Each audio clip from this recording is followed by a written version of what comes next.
guys? What's up? Hello. What's up? Yeah, just pulling up my images on my screen here in a second. Gonna get a little background music going too. Hopefully you guys can hear it. We'll see. You know, there's always those technical difficulties. You know that always happen.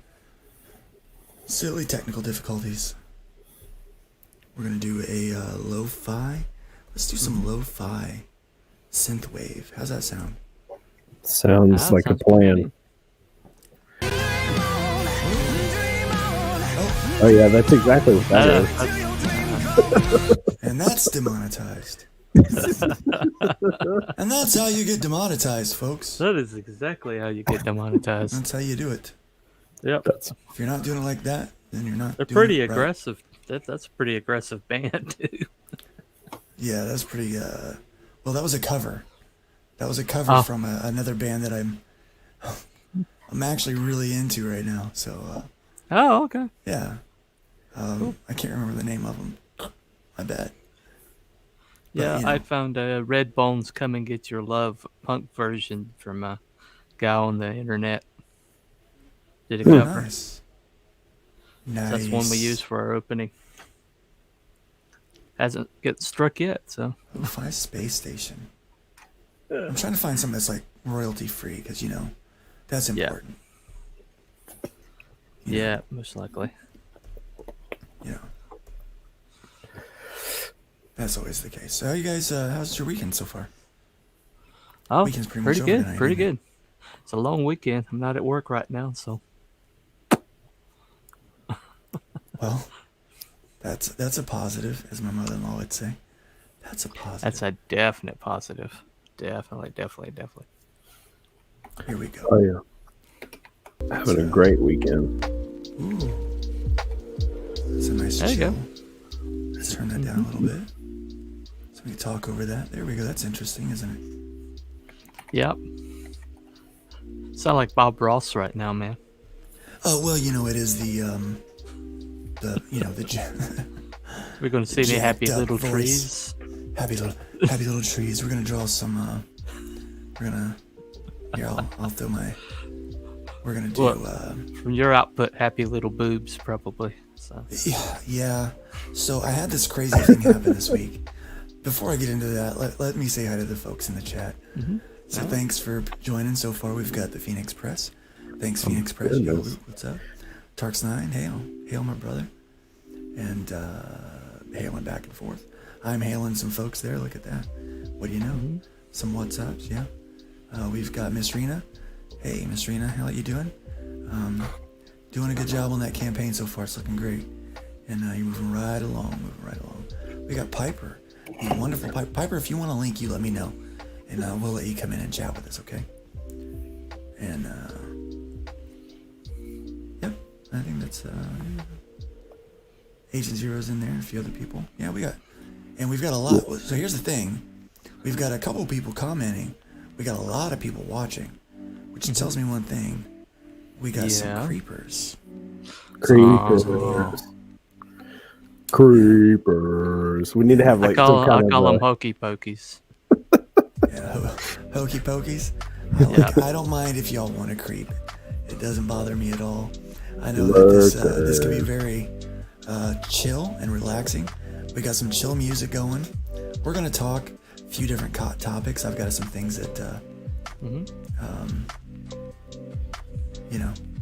got a few different topics that we're gonna be that we can talk about tonight. I'm doing this crazy thing. I'm starting my business officially. Oh yeah, I know. Yeah, so, got your LLC, right? Yeah, I filed for that. Florida's a couple of weeks behind, but yeah, I'm starting. But they have a lot of business starting up in Florida right now. They do. Things are good here. Yes, they are. Things are really good here. And so all right, so I've got a couple of kind of starting points here. I got this guy, and I got that. I think they both could be kind of cool. What do you guys think? Oh, definitely.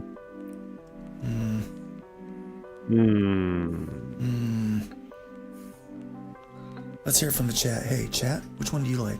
There you go. Let me know. How about this? Maybe we can hear from the super chat to see if they can, throw some dollars down to make a choice for us. Super chat. We've also got membership on this channel now. Yeah. Yeah, and so I'm working on a lot. You like Working on some this post? emoticons. Yeah. Piper. So we've got one saying that they like the second post. We got Piper liking the lady, and then Phoenix wants the pecs. He likes the pecs. So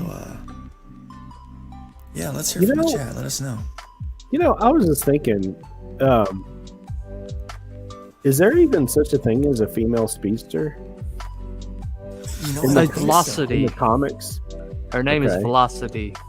Okay. Which was Cyberforce. Cyberforce. Man, that sounds like a punk band, doesn't it?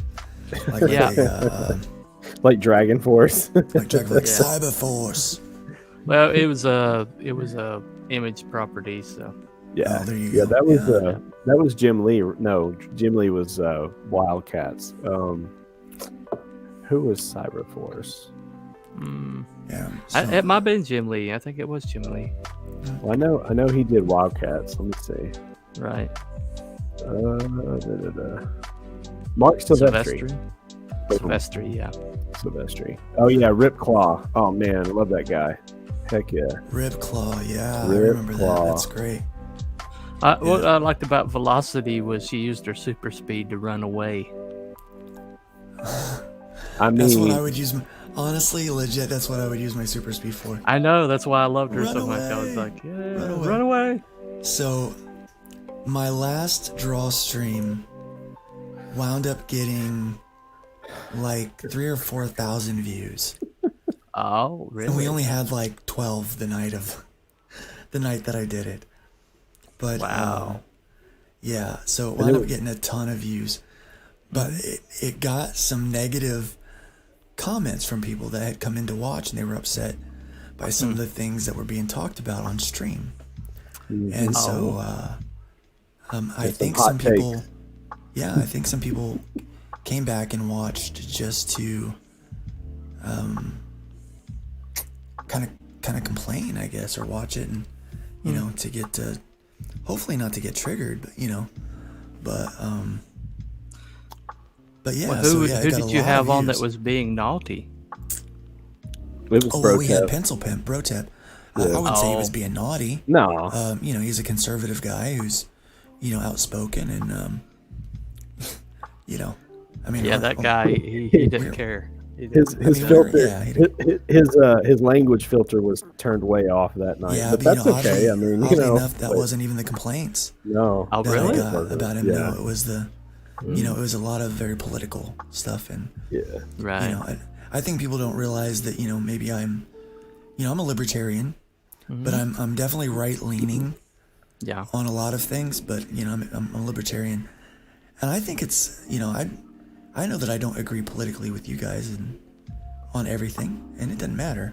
No. It doesn't matter. The conversation's fun. He was doing a good job of following the chat and keeping it going. Because once I start drawing, I'm not paying attention to anybody. We were doing our best, but we were definitely amateurs at this. I know you're a pro there, T Bunny, as well as I think Nick. Having a bunch under your belt doesn't necessarily make you a pro. No, but the fact that you you navigate the chat and everything else, and I'm completely new to all of this. I was called out as being the quieter one who's been asleep for 7 years in America. So I've been asleep for 7 years in America. That's awesome. But here's the thing, I do encourage him and anybody else to come by the comments so that we can talk about chime in. That's what we're here for. Especially these draw streams. They're real chill. We put on some of this calm music. It's just the drawing on the screen. And we just, we talk about what we want to. I'm over here, Bob Rossing it. Right. Especially on a Sunday night. Yeah, I think I'm just gonna schedule these for a Sunday night because I normally take a pretty hefty nap after church because man, I'm wiped. Oh, and Oh, by I the way, imagine so. Telepathic Bunny, thanks for becoming a member of the channel. I appreciate that. You Heck should yeah. definitely try out your emojis. Oh, okay. Yeah, you get emojis now. I know. Yeah, a very special set. As soon as we get a couple more members, we'll get to unlock a couple more emojis, and I'll be putting those up there, which they're way cool.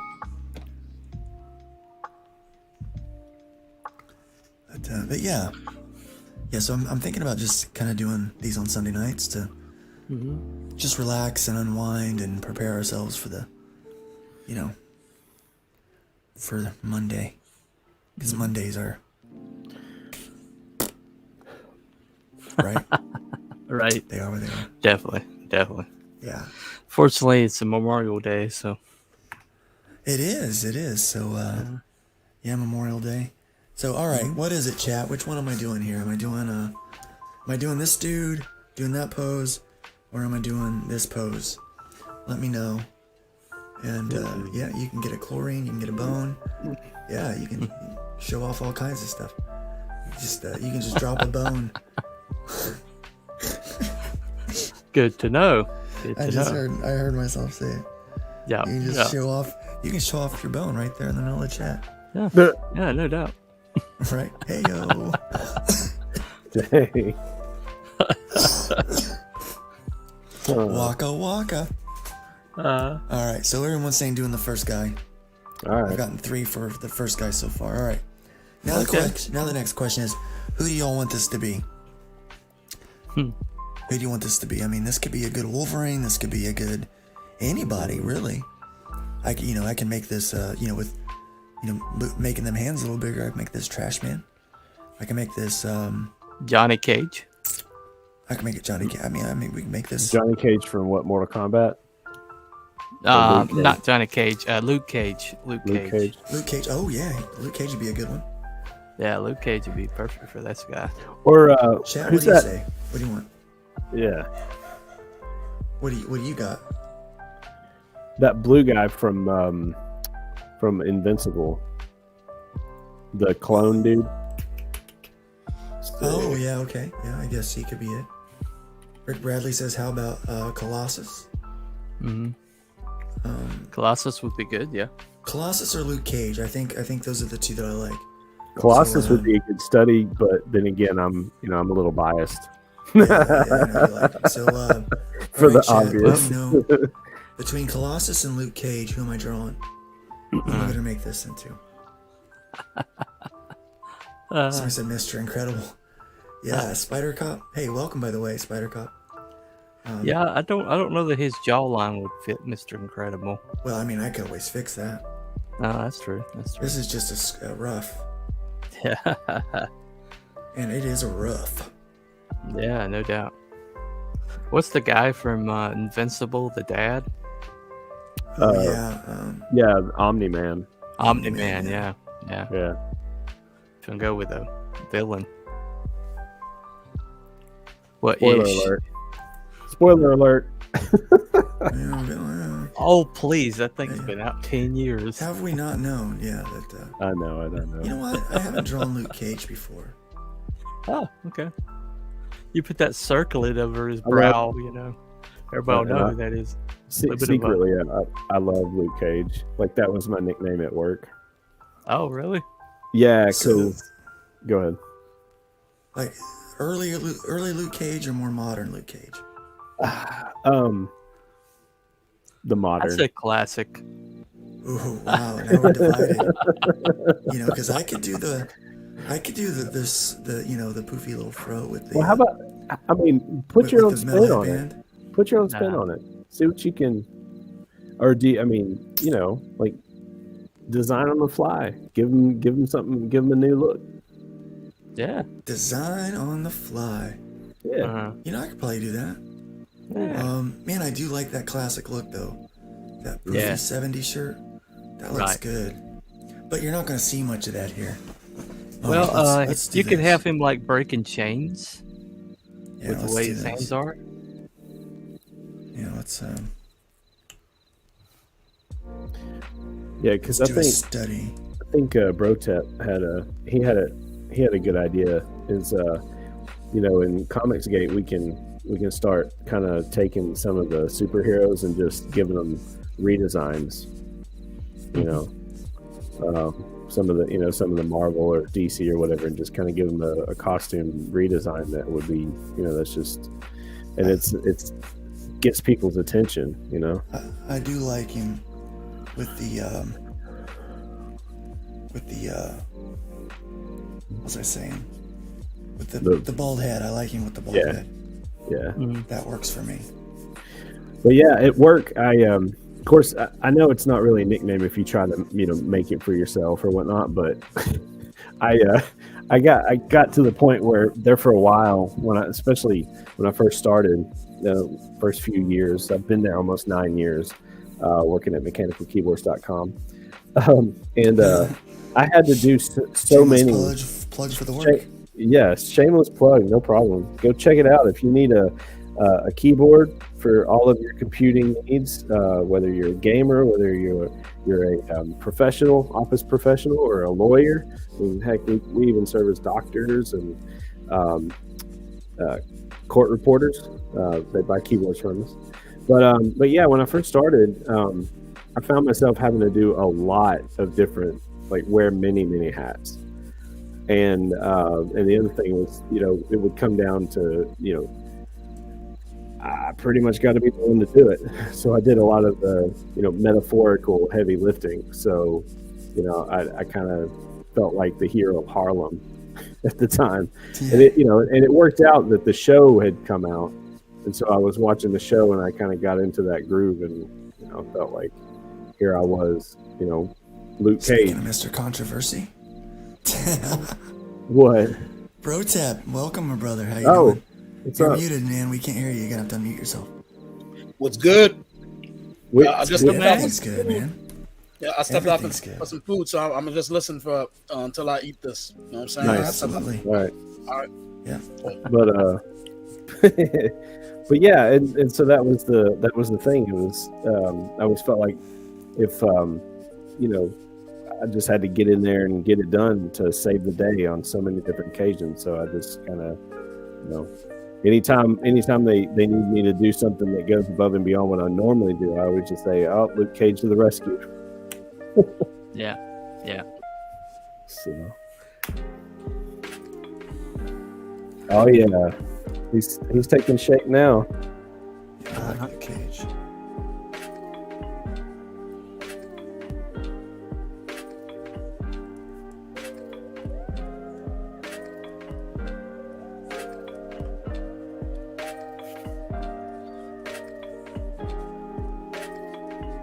So yeah, I was playing. I was telling Luke earlier before the stream.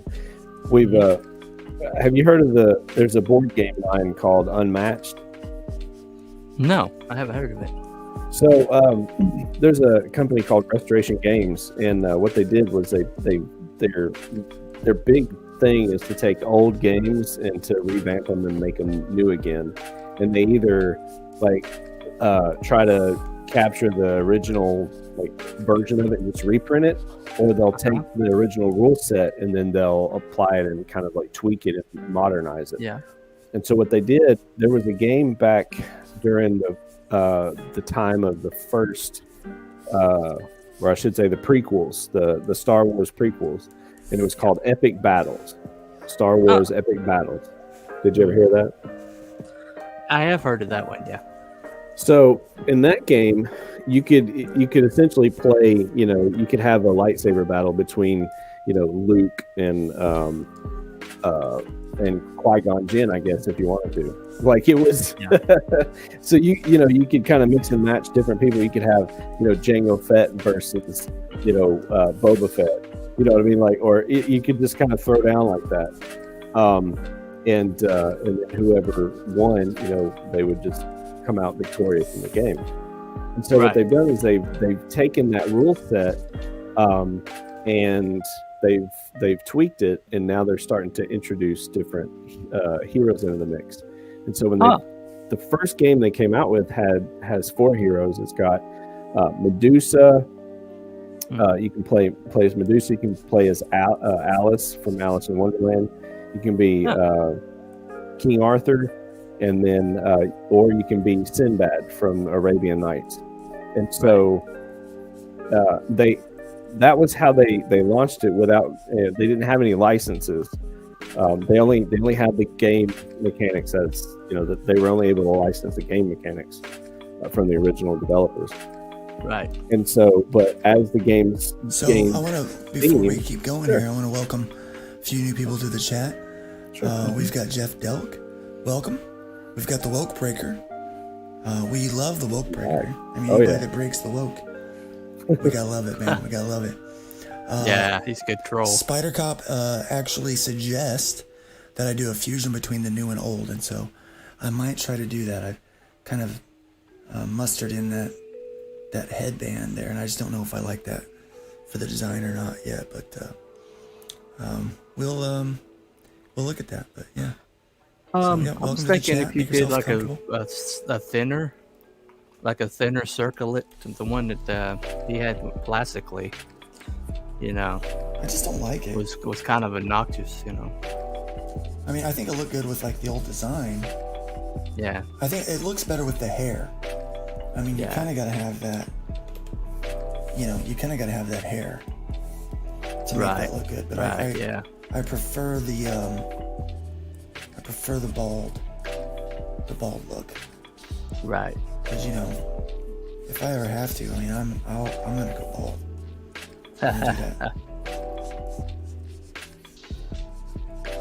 Well, I could like tattoo it on or something. Tattoo what on? Tattoo the circlet on his head. Oh, Lord help me. I remember. Did y'all watch the TV show when it was on? I did not actually. Yeah, I did. Mm-hmm. So he has as he escapes the prison, he because they do this little flashback scenes or whatever, and he's escaping the prison, and he winds up he has to snatch some clothes off of a clothesline, and when he gets dressed, he kind of looks he sees his reflection in like a window or whatnot, and he's like, "You look like a damn fool." He's like talking to himself, and he's dressed just like he's got the yellow the yellow poofy shirt and the bracers on and the head circlet, because it was from when they when the experiment happened and all that. Yeah. Right. And so he took it all off. Yeah, it was like part of. Yeah, he wound up like a part of the apparatus that they were using to monitor his brain waves. Yeah. And he still had it on his head.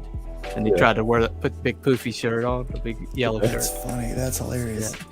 Yeah. And he still had a fro or whatever. And, yeah. I'm gonna have to watch it now. Yeah, and I think he even had a full beard in that frame, because he hadn't shaved in a while. Right. I mean, that man.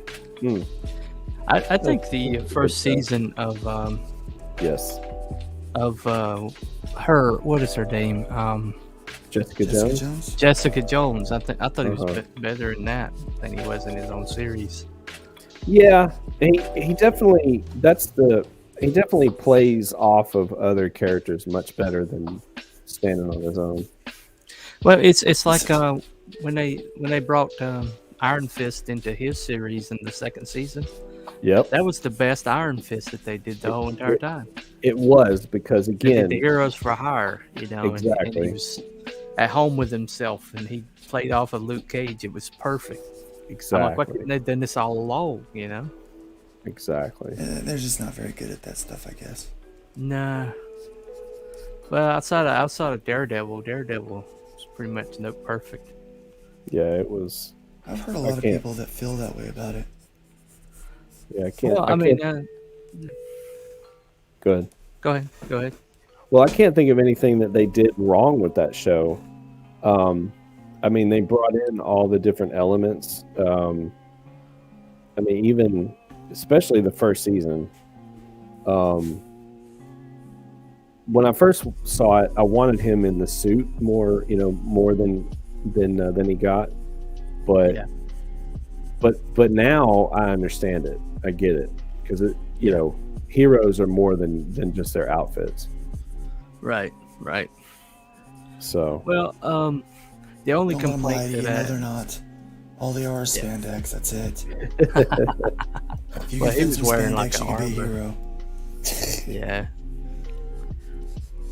I am probably one of the minority that thinks that the first Daredevil movie, especially the director's cut, was not a bad movie. I think it's one of the better movies.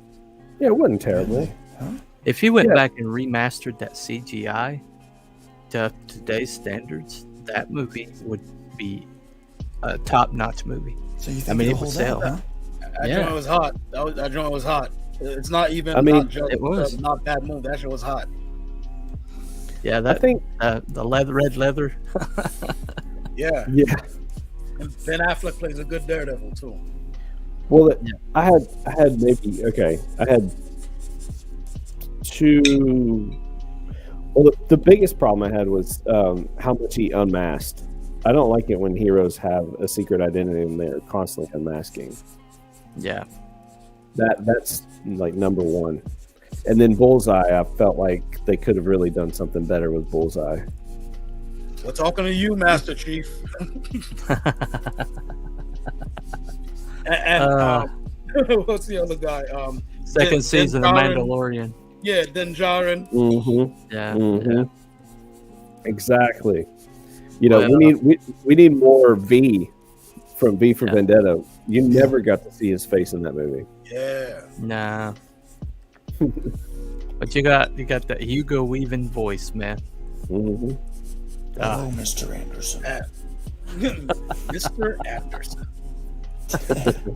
I ain't gonna lie, that dude scared me. And Matrix. Mind you, on the IRS coming for an audit. Yeah, all the That scary ones are bureaucracy, there. you know. He looked like the feds. Yeah. Like yeah. yeah, looked like the feds, the IRS, and the Secret Service. Yep. Yeah. That dude was scary. And a mobster. There was kind of like a mobster feel to him too, like that suit. Yeah. Yeah. And then him The sitting guy- down with Anderson, he was saying a whole bunch of gangster shit. Yeah. Yeah, it was. Yeah. You feel me? But what good is a phone call if you're unable to? If you don't have a mouth. What? That's that cartel shit, bro. That's that. Like, he just did that. I'm gonna tell everybody from the newspapers to the authorities. How will you do that, Chica, with no tongue? Right? That's that cartel shit. Yeah. Maybe you'll have to write them a note, eh? That's that cartel shit. I love that movie, bro. That Part two you and can just three, maybe imagine not him so saying, much. "Mr. Anderson, I have an Proposition. offer that you just cannot refuse." Cannot refuse. You feel me? Yeah.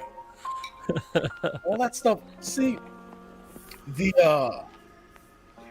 I have no mouth but I must scream. That came from Harlan Ellison, right? So it was Yeah. kind of a direct reference. And so Right.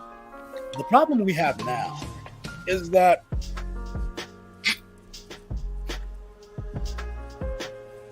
Uh-oh. Did we lose him? You're probably sneezing. He's got some sinuses and stuff. Well, I hope something didn't go down the wrong Anderson pipe. got me, yo. Oh, I mean, Smith got me, yo. okay. Smith, you heard him Listen, the talking. problem we're having now is I overheard you guys. I'm still eating, but Uh-huh. I overheard you guys discuss the values and merits of these modern shows, right? Yeah. The problem we have now is the Oliver Stone issue. Oliver Stone, in an interview, talked about how he intimidated Quentin Tarantino in a bathroom, right? So Oh, Quentin really? Tarantino, yeah, they were at some sort of function, you know, where the Hollywood types go. And Oh, yeah. yeah. So Quentin goes in there, take a piss, and then Oliver Stone was in there already. Uh, And something went down in there where they had some sort of like a quiet argument, and Oliver Stone had told him, "Look, Quentin, I have nothing but respect for your success, but I make movies about real life. You make movies about other movies." Right? That's the problem we're having now. See, Yeah. the stuff we enjoy, right? Even the original Daredevil, that Right. stuff you can tell that somebody was a reader, was a liver. He went out and he or she, whoever wrote it, went out and lived life, and then they came back and made the movie for you. Right. But we have now a bunch of people who saw this movie and that movie, and they say, "Well, how about we have Lord of the Rings meets meets The Mask with Jim Carrey?" What? Right.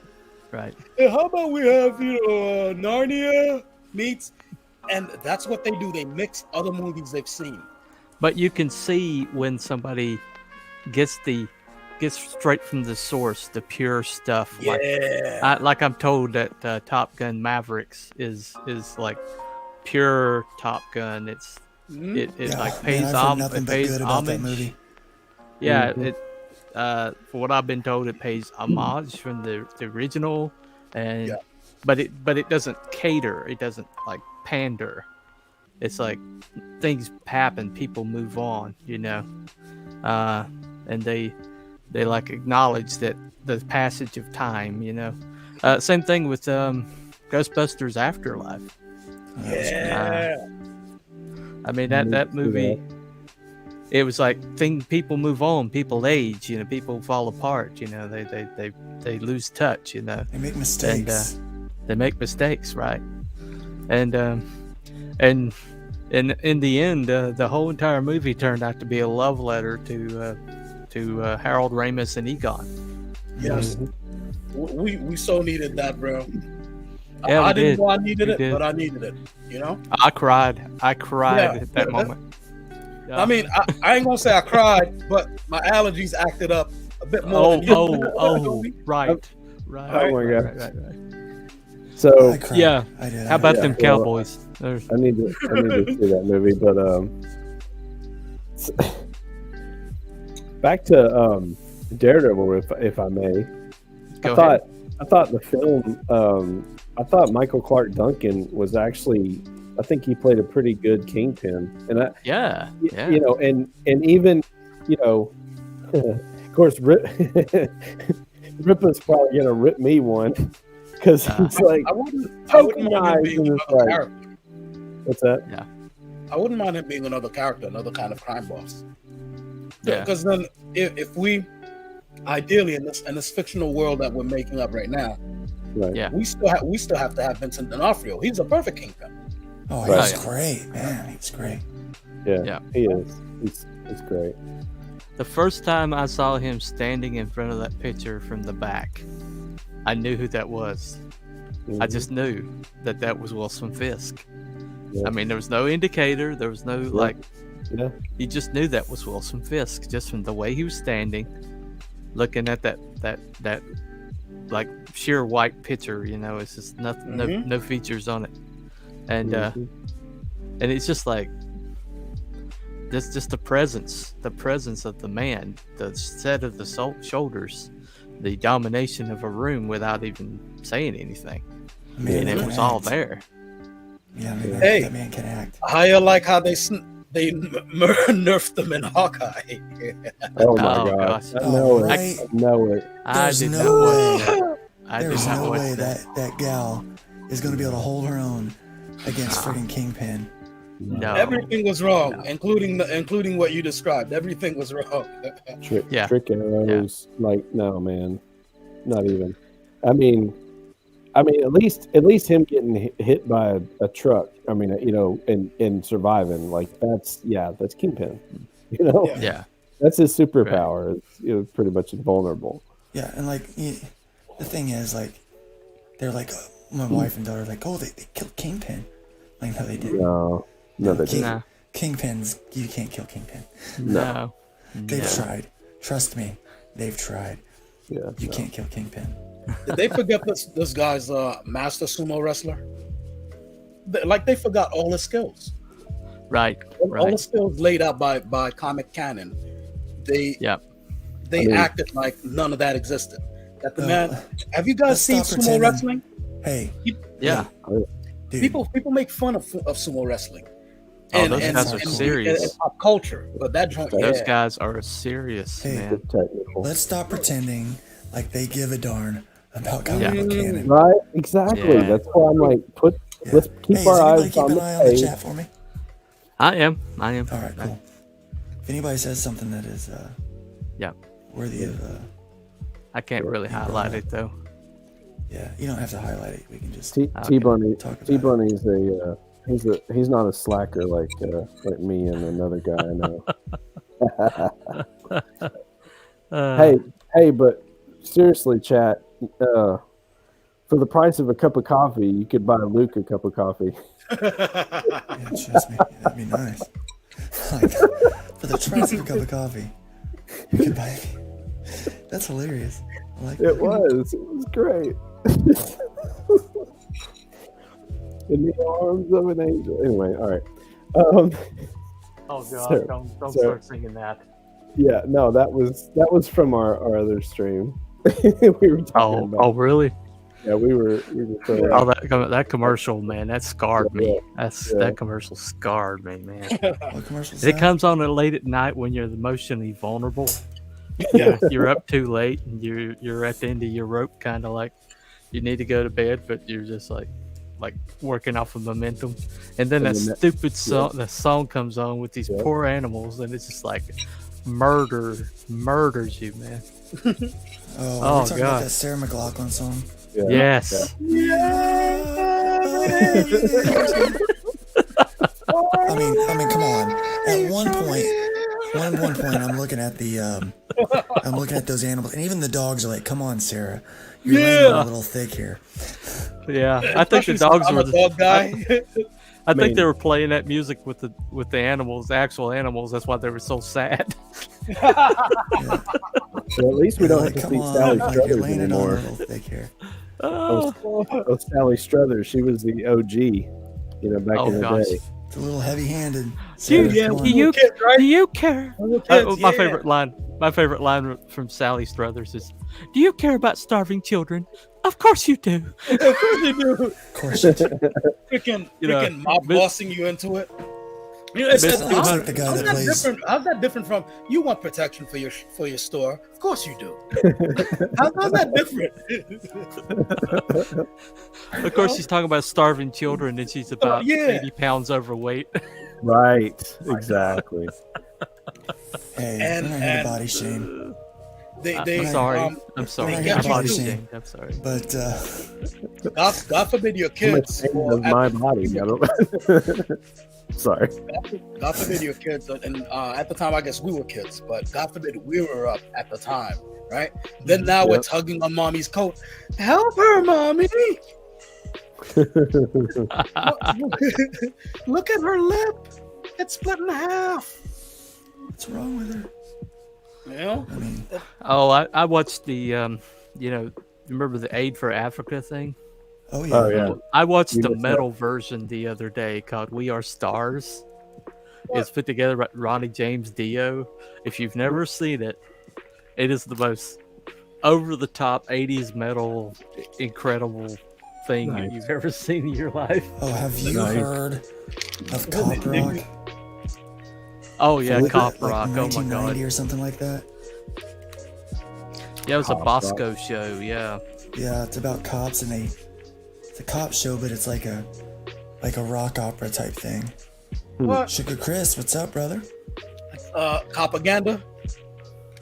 No, That kind of propaganda? I don't know what you're Propaganda. talking about. Yeah. I've You never guys heard of you guys propaganda. don't. Oh, you guys don't know what that is, huh? All right. No. No. All right. Look, You gonna educate me? law enforcement. Yeah, absolutely. Law enforcement in this country. See, for you guys, is it like I'm gonna tell you, tread lightly. Let me read I'm the friends room. with a All lot white of panel. police officers. Where'd I come into? All white panel. Everyone in here is white. I'm gonna tell you, I'm just asking. No, I'm gonna tell you, I am friends with a lot of police officers, black and white. Okay. No. That's not where I'm going with it. But Okay. it's an all-white panel, right? That's why I never heard of propaganda. All right, look. Okay. Before now. I do know what CP time is. No. Well, CP time. That's you know why I know?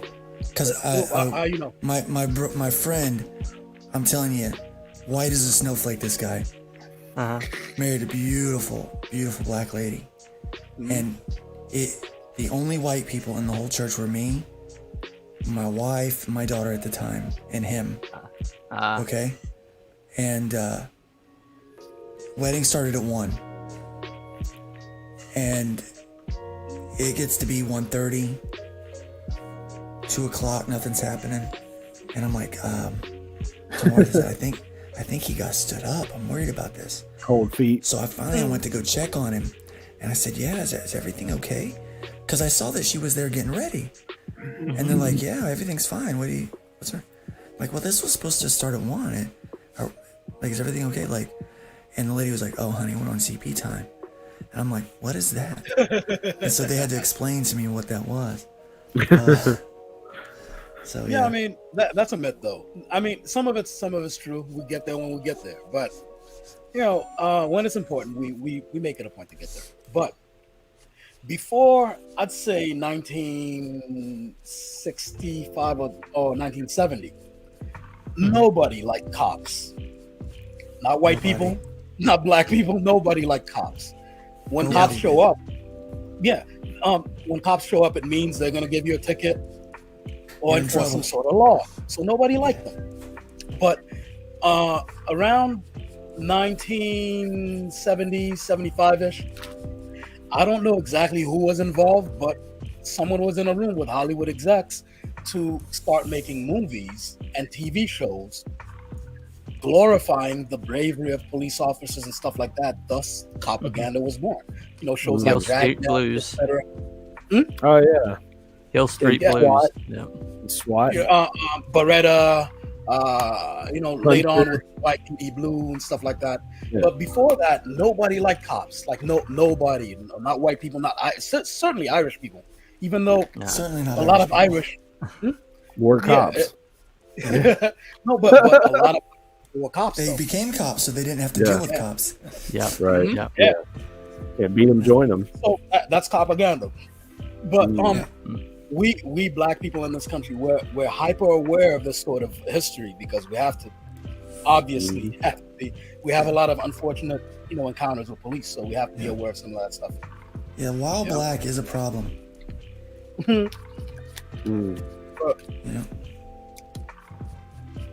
Man, that is sick. That's Luke Cage, huh?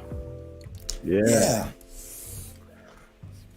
He's pissed. When he had his nuts. Right now, like, you don't want to know what they're doing to him in the comic books. This dude is babysitting while his wife goes to save the world and all kinds of shit. Oh yeah. Oh man. And Blade is delivering donuts and shit. Can we share?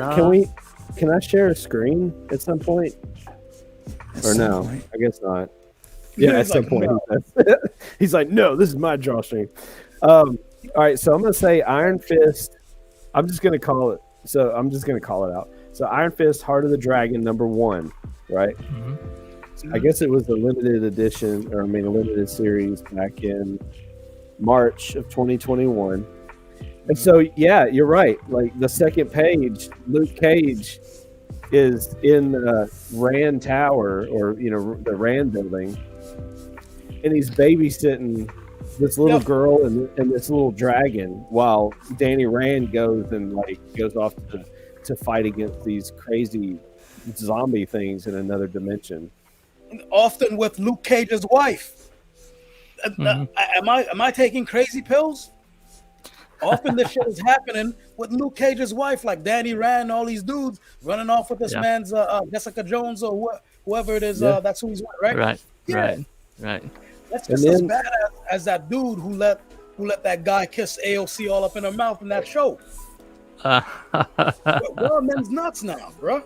And then I'm gonna type this in the chat. I don't care. I don't care how gay he is. You ain't kissing my wife in her mouth like that. Open mouth like that. Nah. It's that dude who keeps wearing dresses at these functions. I'm gonna tell you Oh, what. Ezra Miller. As much. Ezra- I'm sorry. What? Ezra not Miller. Ezra Miller. No, not I'm Ezra part Miller. crippled right now, and if you try to kiss my wife, I'm gonna kill you. That's You know what I'm plain and saying? simple. And I'm part That crippled. So that's- Billy Porter, dude named Billy Porter. Oh no, that- really? Every that one of these thing. functions, these niggas showing up in a dress. Ain't that about a bitch? As much as we fought as black dudes to not be put in a damn dress in Hollywood, this dude is Well, showing up voluntarily doing that shit. Yeah, and that's I mean that's why Chappelle left. He was the were- he was they the wanted fairy him in a dress. godmother He's at the like, "All right, last I'm out." Cinderella. I'm out. Who is fairy god? What now? Oh yeah, you're right. Billy And that- Billy Porter was the fairy godmother at the last Cinderella. Yeah. Yeah, I remember that. I ain't see it, but I remember that being the case. I mean, okay, so I'm gonna be very What about charitable in what I'm about to say. Okay. We watched. We piled up as a family just for giggles. I mean, for me it was giggles. Yeah. Yeah. But we piled up and watched that movie, and I thought. I mean, I actually didn't mind it. No, Even I mean, what but What movie you is ain't that? you ain't the one got up. it was. man. It's the latest version of where they retell Cinderella. I'll see if I can find it. But I all just right, don't so like any of that stuff. I guess. Okay. I got a response for that, but yeah, continue. Yeah. No, I'll get back to it. Somebody was speaking already, so I'm gonna fall back. All right, Yeah. so I threw in the chat this word that I still don't. I guess I'm just lazy. I didn't look it up. Obstreperous. Yeah, Obstreperous. Yeah. The heck. So Luke Cage says, even if you take them apart, they're still whatever that word is, as all get out. Obstreperous. Yeah. I mean, that means is that Luke means Cage ever stubborn. gonna use? Is he ever gonna use that word? I mean, really? Obstreperous? Wait, who? Yeah. Luke Cage? See, that was the problem. Yeah. Luke Cage wouldn't have Wait. used that kind of language. No. Why wouldn't he use that word? Well, I'm because black. he I use words like that. He didn't. What- I'm black. I Well, use he- words like that. That's not a problem. well, Luke Cage instead of cussing would use Christmas. Remember? Yeah. Yeah. Sweet Yeah. Christmas. But I'm just saying that's such a big word. Like I never heard him speak like that. He would always. I mean, back in the day, he taught jive, but I get it. I'm That was getting yeah. ahead of He talked myself. jive back in the day. He did. But Yeah. I mean, that's he, the kind of he- word Because Dr. somebody Doomy speaks used. jive. no, he would definitely use Alright. stubborn. No. Okay. So, all right, hold on. Mm. Just because a guy speaks jive doesn't mean he doesn't have a high vocabulary. Well, then we're not Oh yeah, sorry. no, that's not what I'm saying. I'm just saying in natural form of speech, who even says that word? Yeah. Do you say Bro, that I word? use shit like that in regular Do you conversation. really? Have you That's met a me? Reed Richards word. Yeah, exactly. It's Yeah, not. that's No, a it's not Reed a Richards Richards word. It feels like Dude. somebody. I got a big vocabulary. I don't talk like that. You know, like No, there it's not are a lot natural- of it's times not- when you have to. There are a lot of times when, especially you know what the sweet spot is. Sometimes you put motherfucking in front of it. all right. Well, remember, hey, bub, We did shit language like on my this. channel, please. Language on my channel. Oh, yeah, my bad. Oh, what do you call it? You're doing a wide ratings channel, but stuff like Baron von Strucker. That's what he meant to say. stuff. Sweet Christmas. Now the thing is, I know you guys don't mean anything by it, but if maybe you're in a position where you get to hire people, Mhm. and then someone overhears you saying that stuff, they might think, yeah, maybe that's why I got denied for the job, because they felt I was acting out of character, I was putting on airs when I speak like that regularly. All right, You know so what I here, let me clear this up for you, okay? That I'm an artist and a pastor now, but I used to be the youngest general manager in the state for Advanced Auto Parts. I was the guy they sent around to different places to fix them. I'm a very good read on character. I have a very high EQ. I can tell when someone's BSing me or not, right? And now I live in Jacksonville, Florida. I've been in ministry for more than a decade, just doing ministry stuff. So I've hired people, I've fired people. I work with people all the time, and people that use big words and small words and stuff like that. So that's not where that's coming from, because a good friend of mine, kind of a spiritual father to me, by the name of Al Berry, uses insanely big words all the time. Sometimes I have to be walking around with a dictionary to figure out what the heck he's talking about, because he uses words like the other day he called somebody a neophyte. Do you know what a neophyte is? Yes, I do. All right. Not a lot of people know what a neophyte is. Yeah, but I am the bunny, so That's like what, a You are. novice? Telepathic money. it's a novice. Yeah. It's not yet. Well, it's a little bit more than a novice. It's Made you basically completely, totally babe in the woods. If Luke is going to paraphrase it, it's a poser. It's an idiot poser is what it is. That's basically what it is, right? Now, he talks like that. Now, I know what a neophyte is, but I don't call people a neophyte. I call them an idiot poser. I mean, neophyte sounds kind of more disrespectful, though. It does. I don't know why it sounds more disrespectful. It does. It sounds terrible, especially when you're talking about a young pastor. He's referring to a young pastor, and I was like, yeah, okay, I but it's like, so it's one of those things where, but I'm. It's just one of those things where it's like, certain characters use big words in comic books, and I'm not saying Luke Cage shouldn't use a big word because he's black. That's not what it is. Yeah, no. It's just that character. You guys are saying that because he's a dumb jock, and that's worse. He's not a dumb jock. The he's an avid reader. I think part of the lore is that in prison he had a lot of time to dig into books and stuff like that, and between getting horribly scarred by prison experiments, but due to him, I can see that. yeah. Well, So I can totally see him. Here's the reason why I don't believe that he's going to use big words like that. Yeah, got it. Because he was in prison. That's not how you talk in prison. I know because my brother spent a big portion of his life in prison. Yeah, but He he's was not very educated. My brother had an IQ of a, I can't remember what it was, like genius level IQ. But he decided to sell drugs, and he sold drugs to a cop. So he spent most of his time, spent a long time in a Texas prison. And it is very unfortunate. But that's, He doing all right now? No, he died. Oh wow. Yeah, no, he died a few years ago from pancreatic cancer. Oh wow. So unfortunately, we don't have him anymore.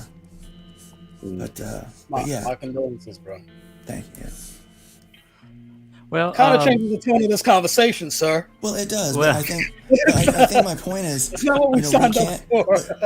we can't assume. As soon as we start to assume what people think and what they say based on their race and gender, we are no better than the woke people out there. So when you think that we say something because we're a white panel, Right. and I think you say something because you're a black person, right. now I hear you. we've walked into the weeds. And Well, we're let- better than them out there. But Luke Well, Cage let is me- not gonna let me- speak let like me a just point prisoner. this out. That's because he's from prison. That's because he spent time in prison. Doesn't mean he'll speak like a prisoner. Well, If you look let up me somebody point out called he Wes is about 6'6" and about 400 pounds. So, yeah, if he wants to say obstreperous in prison, he can get away with it. He probably can. Yeah. I don't know. You say it to the wrong person, you go get shanked. Yep. No. This is like, what'd you call my Guys, mama? That's not a thing, guys.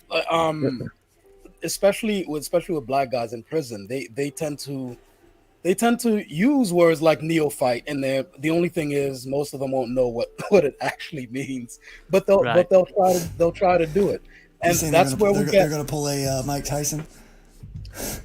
a little bit, but Or like that. Mike Tyson does words like that all the time. Yeah. Like in Living Color, that character that Damon Wayans plays, where Yeah, he's that's in what I mean. jail and he's the like, calcification of the mensification of that kind of What? right. Yeah.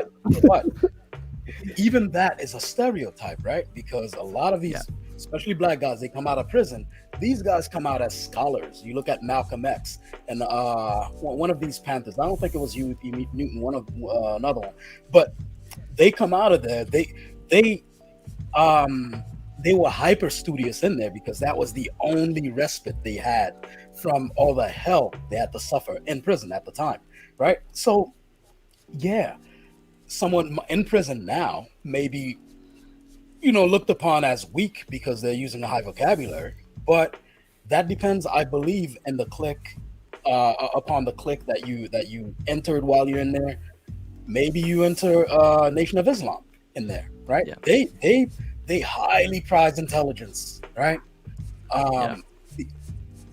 When I was first learning English, the very first word I learned was recalcitrant. Yeah. And I learned it from a Muslim person, American Muslim, not traditional Muslim, Nation of Islam. Black Muslim. Right? Yeah. Nation of Islam. Right? So, yeah. Malcolm X basically taught himself that. He got himself a dictionary and started learning every word in the dictionary. Learn that joint from front to back, bro. Yeah. And when he got out, because he believed that he developed a theory that his lack of vocabulary was as much chains as physical chains, and so he decided that. Yeah, and so when he got out, he insisted that everybody around him get educated. That's kind of my worry about our culture now. Yeah, people don't know words. Mm-hmm. They don't know how to use them. They and I'm not just talking in a an understanding each other's sense. I'm talking in the most pure sense of using words. Like our vocabulary is, well, for instance, look at this. So the Bible, originally written in Aramaic and then Greek, thousands of words, was first translated into English, Old English, King James English, with just over 300 words in that vocabulary, which is why we have a word like love, which now we say agape love, filial love, elios love, the different kinds of love, that there are, because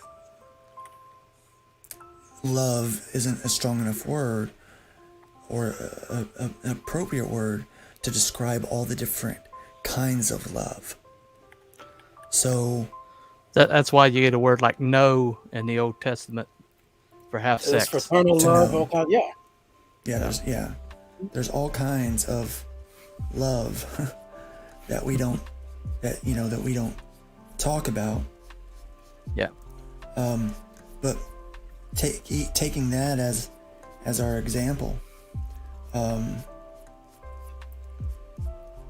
sometimes I wonder if people today have even a King James level knowledge of vocabulary. They do not. It's 8th grade level at best, most of the time. Yep.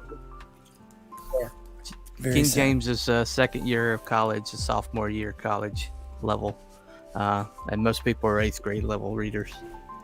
So then the question begs to be, answered. It's like, why are they using such a word in this little comic book? Hopefully, so that people will open up a dictionary. Because that's what I encourage all writers in comics to do, is to use words that make their readers, like teach your readers a new word. Right. Teach them some vocabulary. But there's a lot of King James words that really you shouldn't try to use, like propitiation and concupiscence. I do like propitiation. Well, propitiation, once you know what it means, it's a good word. But yeah, I like we live in a good time though, because here's the thing: for a long time, the rest of the literary world did not respect comic books, right? No. So, I remember being caught. Some of them still don't. Yeah, some of them still don't. Ain't that about it? Oh, my fault. Yes. Your channel. Ain't that something? Yeah. When I was in grammar school, the teacher, I think it was either English lit or something else, and I got caught with a Hulk comic, and the teacher wanted to kind of like give me a good dressing down, like you're reading trash. here you have, what was it we were reading in class was Catcher in the Rye, right? Oh, Well, either that or the Scarlet Not Letter bad. by Arthur Miller, I think, right? Was Not it bad. Arthur Miller? They both Yeah. hold up. Yeah. So we're reading prefer the Hulk. one of those. No, but we're reading one of those things, right? And Yeah. and the teacher's like, I'm sneaking in. You're sneaking in this trash while you have real literature in front of you, right? So Mrs. Natasha, that was her. She's probably dead now, but Mrs. Natasha was like, go ahead, use my real name, Mr. My real last name. Why don't you regale us with with a high intellectual level, blah blah blah blah, like a good dressing down. Go ahead and read from her, and then I read the scene was, and I won't forget the scene because that was kind of like a pivotal moment when I knew I was on the right path with comics. It was Betty Ross is in the hospital because she caught cancer, right? And Bruce Banner is at his bedside, and General Ross comes in, and he's brooding. And Bruce looks over to General Ross, and General Ross is giving him the side eye. And Bruce, wanting to cut the unstated tension in the air, he says, "Yes, she's been diagnosed with I forget what whatever the cancer was. And yes, General Ross, it's due to cumulative exposure to me." And so the teacher's like, like it didn't go where she thought it was gonna go. Right. She It's like, was they got thinking words in there. but she was thinking that it's pow bang the Batman stuff she sees on TV. Yeah. Right. No. Some Right. of it That's what she is. thought it was. Yeah. So we still, as Luke said, we still have a lot of ways to go in terms of getting respect for the medium. But I believe we've come a long way because I don't think we have any more Mrs. Natashas deigning to like have the gall to do that, to pull off something like that anymore, because they've seen us, moviegoers, see watch Tony Stark use all these scientific words with string theory and all these different things. But I think the hill that we're climbing now is, as far as what like the intrinsic value of cinema. Who was it that said that movies are superhero movies are on their way out because they're not real movies, right? That would be Oliver Stone. Oliver, God, him again. Yep, him again. That Same thing he did with to Quentin Tarantino Yeah. in that bathroom. Yeah, That guy. Oh, here's the thing. He's good. All right. yeah. But talk about a guy that overvalues what he does. At the end of the day, I to still be admit, look, honest, I write funny books. Yeah, to be honest, Oliver Stone movies, I've never really enjoyed them because he always telegraphs with his politics. He does. Because you know Sorry, exactly man. where he's going to go with it. You just say, okay, this is his political point of view. This is where it's going. The only movie I've ever watched of his that I didn't know where it would go was Departed. And that's because Departed was a remake of another movie. Something else, yeah. It was a Internal remake Affairs of or a Infernal Japanese Affairs? movie. Yeah. No. When you say Departed, that's Martin Scorsese. Oh, Martin that's not Oliver Scorsese. Stone, Oh, that's you're Martin right. You're right. Oliver.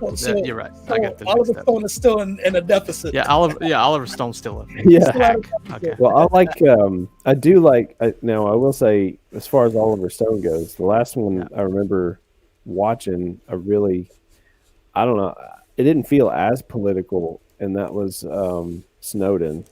I think he did a good job with that. I didn't see that. Which Snowden already should be political, Well, Yeah. yeah, just based Yeah, on what of it is. I mean, course. Yeah. Well, I think it's I think when you are basically putting yourself into whatever art you do, that you're not being a chameleon, that you're not letting the art take its own shape, that you become predictable, because all people have it out. That's like Stephen King in the last few years. I've gotten multiple novels from him in the last decade, and I put them down halfway through because I knew exactly where he was going with things, and it's because he's allowed his politics to take over his writing. Mm-hmm. You know, especially gender politics that have taken over his writing. I mean, he ruined Doctor Sleep with gender politics. Oh wow! It could have been such a great great book. I mean, but you know, you're supposed to write a sequel to The Shining, and then you sideline Danny Torrance. I mean, you basically make Danny Torrance's sacrifices, his life, his everything that he was and became, and the battle he fought for sobriety, and you just basically make it useless because you want to bring in a superpowered little girl and make her the center of everything. Oh, they pulled a Ray. All right. They pulled a Ray, yeah. All right. And then the movie, they just went ahead and killed Danny Torrance off in the movie. Yeah. And I'm like, why not? Why not? He's a bit player in his own movie. Why not kill him off? They neutered him to begin with, so I mean. Yeah. Man, they don't like y'all white boys. Sorry. No, they do not. They do not. Hey, you know what? Hey, They do not. here, I got one thing to say about that. We had a good run. Yeah. We had a good run. We had a good run. It's a replacement theory, huh? Nice. Yeah. Yeah. I mean, Shout out to yeah. Luke Stone for drawing the one of the last few images of Luke Cage actually raging out. You're not gonna get any more. Enjoy it, folks. You're not getting. He's a any more babysitter of me. now. He's a freaking Yeah, babysitter now. He yeah. pushes the baby. Yeah. You will always have a puppy dog face from now on. Enjoy this image you're seeing right now with Disney eyes. Disney eyes. Disney eyes. Yeah. No, Luke Cage, I can't, that can't be him. I refuse to allow that to be true. I do. I refuse. Luke, can It's- you like put a chain in his hands, breaking a chain? Yeah, break. Oh. Yeah. Yeah, absolutely. Ooh. I need y'all dudes around when I'm drawing. Yeah. Make them like really big links too. Make it really impressive.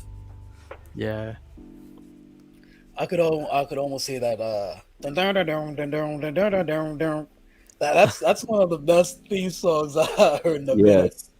Yes.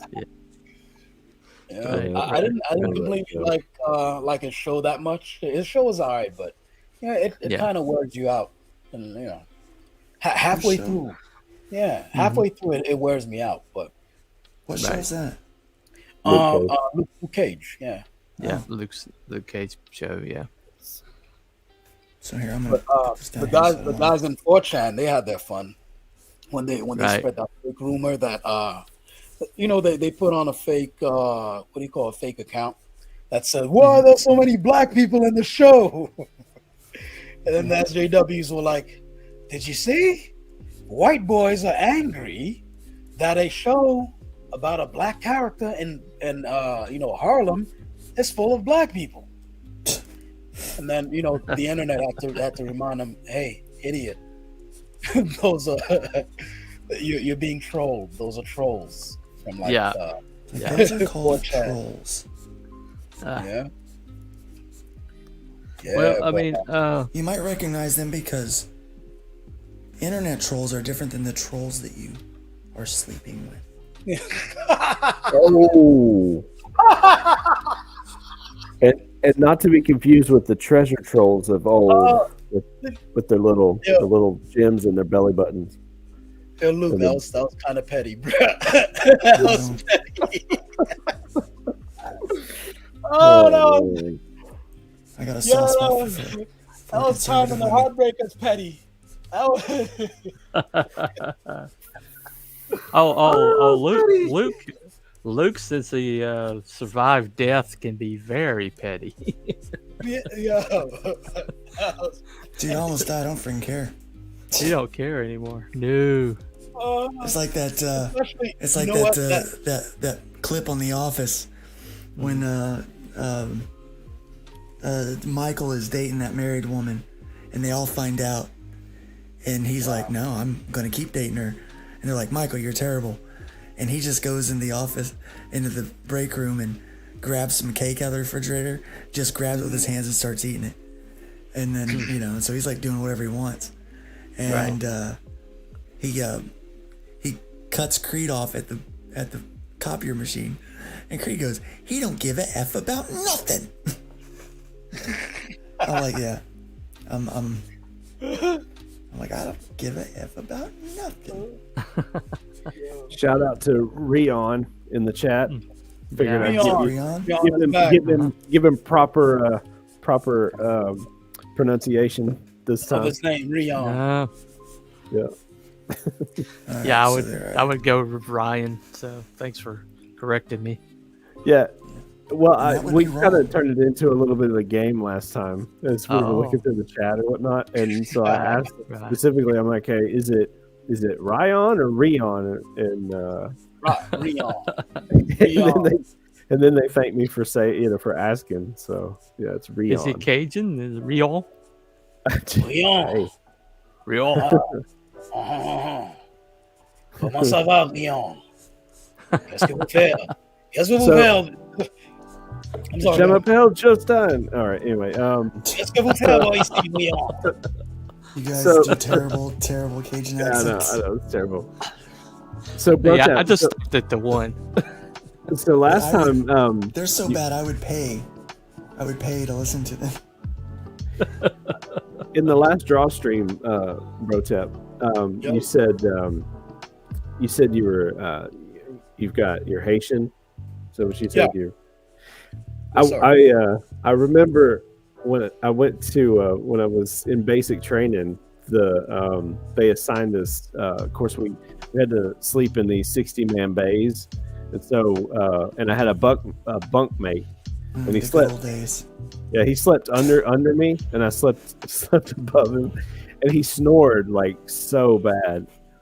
And I can't even remember his name now, but he was Haitian, and he says, "Yo," back then my last name was a little different, and he goes, "Hey, yo, Logie," he says, "You know you're my dog, you know we down." And it's like, yeah, man, whatever. Ah, man. Yeah, man. That talk about culture shock though. Going to basic Yeah. training, everybody gets in their own little cliques, and I was in the outcast group. It's like we were the ones that we didn't fit in anywhere. We were the Right. Story of my round life, brother. pegs for the square Yeah. holes, or vice versa. I'm sorry. That's the story of my life. Pretty much, I yeah. ain't never fit in right anywhere. No, me neither. Obviously. And I just don't. I guess I just don't care. I need to look them up though. I've got a yearbook from, believe it or not. That yearbooks? Yeah. Believe it or not, when you're in basic training, they do a yearbook, and so I need to look him up because I it's killing me. I can't remember his name. But that happened to me on several guys. Think of any girl name that you could think of, and then masculinize it just a little bit. Yeah. Okay. Michelle, Oh, Renee. Renee, Renee. Jean. That's like Jean. Yeah. Nice. Yeah, it's a mostly French colony, for a long time. So Well, I'm I mean, French, so it was. they got the well, little it was fake list words. I would have names. only known him by his last name because we all go by our last names. But Right. But if you think of what you call it, we have like many people of African descent who have been descended from slave colonies. We usually have two first names for our full names. Right. So Robert Peter, right? So Jean Paul. I'm anglicizing it, but if you do it in French, so Robert Pierre, that'll be a Haitian, right? So we have last names, right? Because our slave masters who we killed, but before that they gave us their first names as our last names, and then after we hung them all, we kept it anyway because they sounded cool. Right. Pierre, Nice. that's mine. Yeah. So Pierre is Peter, right? So Right. yeah. Yeah. So like if you meet a French person, right, like a white person from France, their first name is Pierre. That's not their last name. It's Pierre. Right. Right. But my last name is Pierre. Right. Gotcha. But after the genocide, as many people are calling it, that we committed on the island, which we paid reparations for. We were paying reparations for that shit. Sorry, Luke, for that stuff. Up until like 1947, we were paying reparations. But after the massacres on that island, we kept a lot of the French traditions and stuff like that. Right. Yeah. Right. That includes some customs, even like military drills. Some of the military drills we have in our armies are reminiscent of Napoleonic, because that's around the era when we had contact with the French in a significant manner, right? You want to know what my favorite French custom is? Oh, what's your favorite French kissing? No, my favorite French custom. Okay. Yeah, that's why Murdering your murdering who? murdering your royalty. Oh my gosh. They do tend to do that. Yeah. Let them eat cake. That's the thing. Yeah. That's what was Well, going they on. murdered Napoleon. They determined that Napoleon was murdered. No, he was exiled and then died in his. No, sleep they asylum. checked his hair follicles and it turned out to be full of arsenic. Oh, damn. Yeah, he was murdered.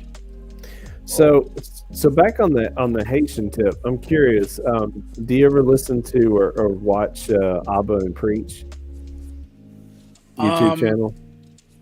I heard of them, and I've caught a couple of their episodes. Why? One of them's Haitian, or both of them Haitian? Yeah, I think Preach is. I think he's talked about it several times. The taller one, shorter one. I don't know these guys like that. Oh. Well, I guess he's the shorter, wider one. He's got braids. Okay. Yeah, he's got long braids. But Okay, cool. yeah, they're a trip. They're such a. I just love to funny listen guys. to them. Yeah, and they very down to earth. Luke, Yeah. I think to modernize him a little bit, leave a stripe on his pants. Oh, that'd And be make the pants tight. Make them tight. Yeah. You might, Tight pants. No, make him I like bought a pair of pants. Bro, I bought a pair of Should I pants. get I'm him like, rid of the yo. belt and do like something else, or should I make like a more futuristic belt? Well, maybe the buckle will be a little bit more elaborate on the buckle, maybe. Yeah, a distinct buckle might help you out. Yeah, like a big C on it. That would be cool. Yeah. Well, would be I know cool. they used to do. Let's see. I remember one comic cover. He had a cage. I think was like his belt buckle was the word cage. I think I Yeah, saw he used that. to have like knuckles. Yeah. You Like know, brass we're putting knuckles more with Luke thought Cage. into this than the creators of this thing do. Right. That's what this whole conversation's been. You know, all these people right. we're talking about is like we're uplifting them when they themselves was like, man, I wasn't thinking about that. I just wanted to hurry up and get done shooting for the day. Yes, Yeah. You know, what's his name? Zach said that these people are just all waiting for a movie deal. You know, so that would make sense. That would make sense. Well, I look at it this way. This is my theory. If you watch the way that this particular group of people move, they seem to always gravitate to where they get the most cultural power.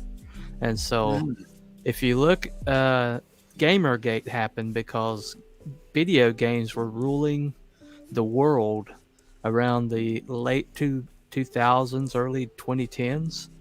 And then suddenly the feminists radical feminists showed up in the gaming industry. Yes, sir. And then suddenly, and so, and anybody that, complained became Gamergate, right?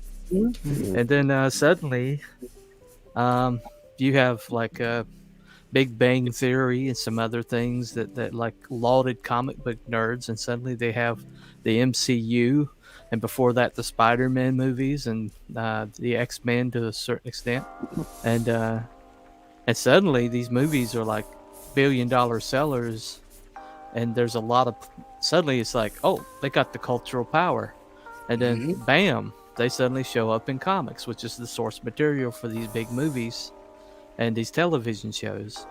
And so to get to that, they invaded the easiest accessible lane that they had, and that happened to be comic books. Yep. And so I think as soon as comic book movies stop selling out, as soon as Hollywood moves on from comic book movies, I think they'll leave whatever's left of the comic book industry and but go where elsewhere. are they going to go? They don't have anywhere else to go. They'll find something. We're the only ones who. Do you guys know they tried to do this crap with the metal scene, and they had to leave? Yeah. Nowhere else will be as accepting as we are. They ain't got nowhere else to go. We're stuck with them, unfortunately. Because they tried. Metal took one look at them and said no. They overestimated how liberal the metal scene is. Turns out, punk is liberal, but metal is conservative. Who knew? Who knew? I don't know. They didn't. Maybe they didn't. Maybe the conservative pastor sitting here that cut his teeth in a metal band growing up. Right. Well, you consider Alice Cooper is like a reverend's kid and devout Christian, and he's a metal god, basically. Yeah. D. Snyder. Yeah. Dio had a form of Christianity. I don't know that it was strictly Christian, but he certainly had a lot of leanings in that direction. He was very spiritual, as it were. So and it's funny because go ahead. They got caught slipping. They ain't see that. They ain't see that coming. No. They thought they were gonna come in there. Yeah, they thought they were gonna come in there and do the same thing that they did with Gamergate with games. Right. And the metalheads were like, "Nah, fam.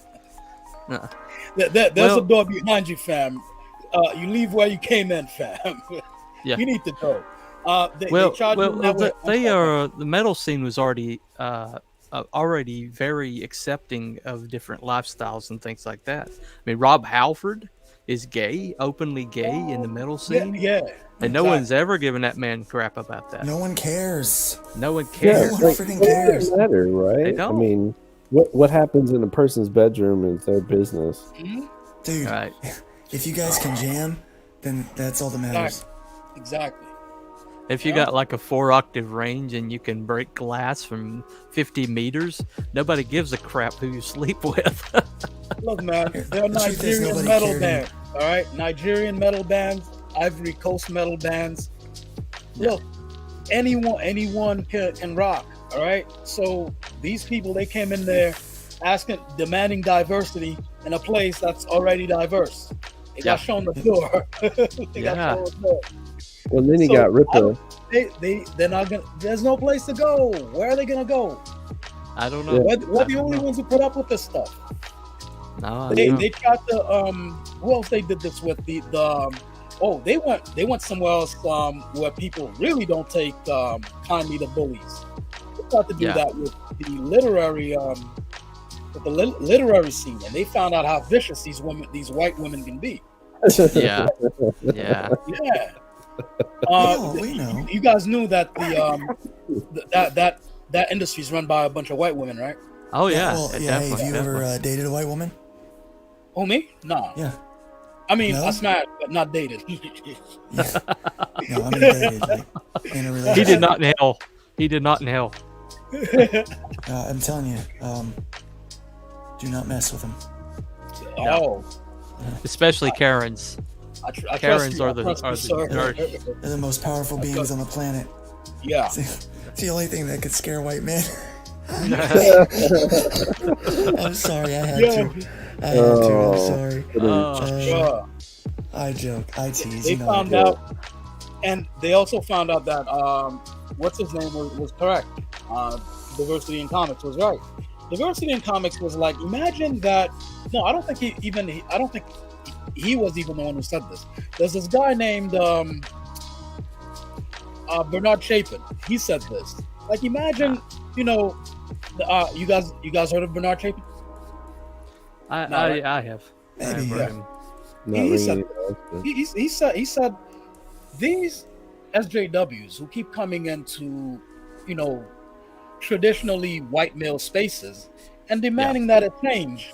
Can you imagine if you go into something that they, you know, consider a sacred spot? Let's say, for example, you come into YA Portland. novel, YA novels. Okay. which is what these guys did. That's why it's a very pertinent. That's where they example. came in. Yeah. Yeah. So let's say you're coming into YA novels and you're like, you know what? There's not enough action. There's not enough. What do you call it?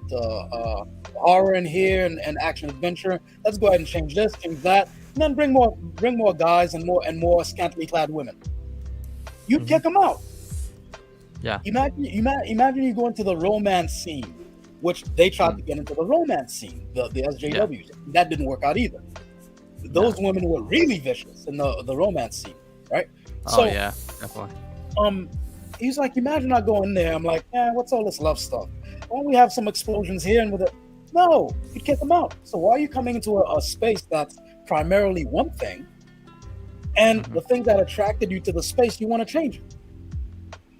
Well, Yeah, there's I a don't great mind the meme. diversity at all. I really don't.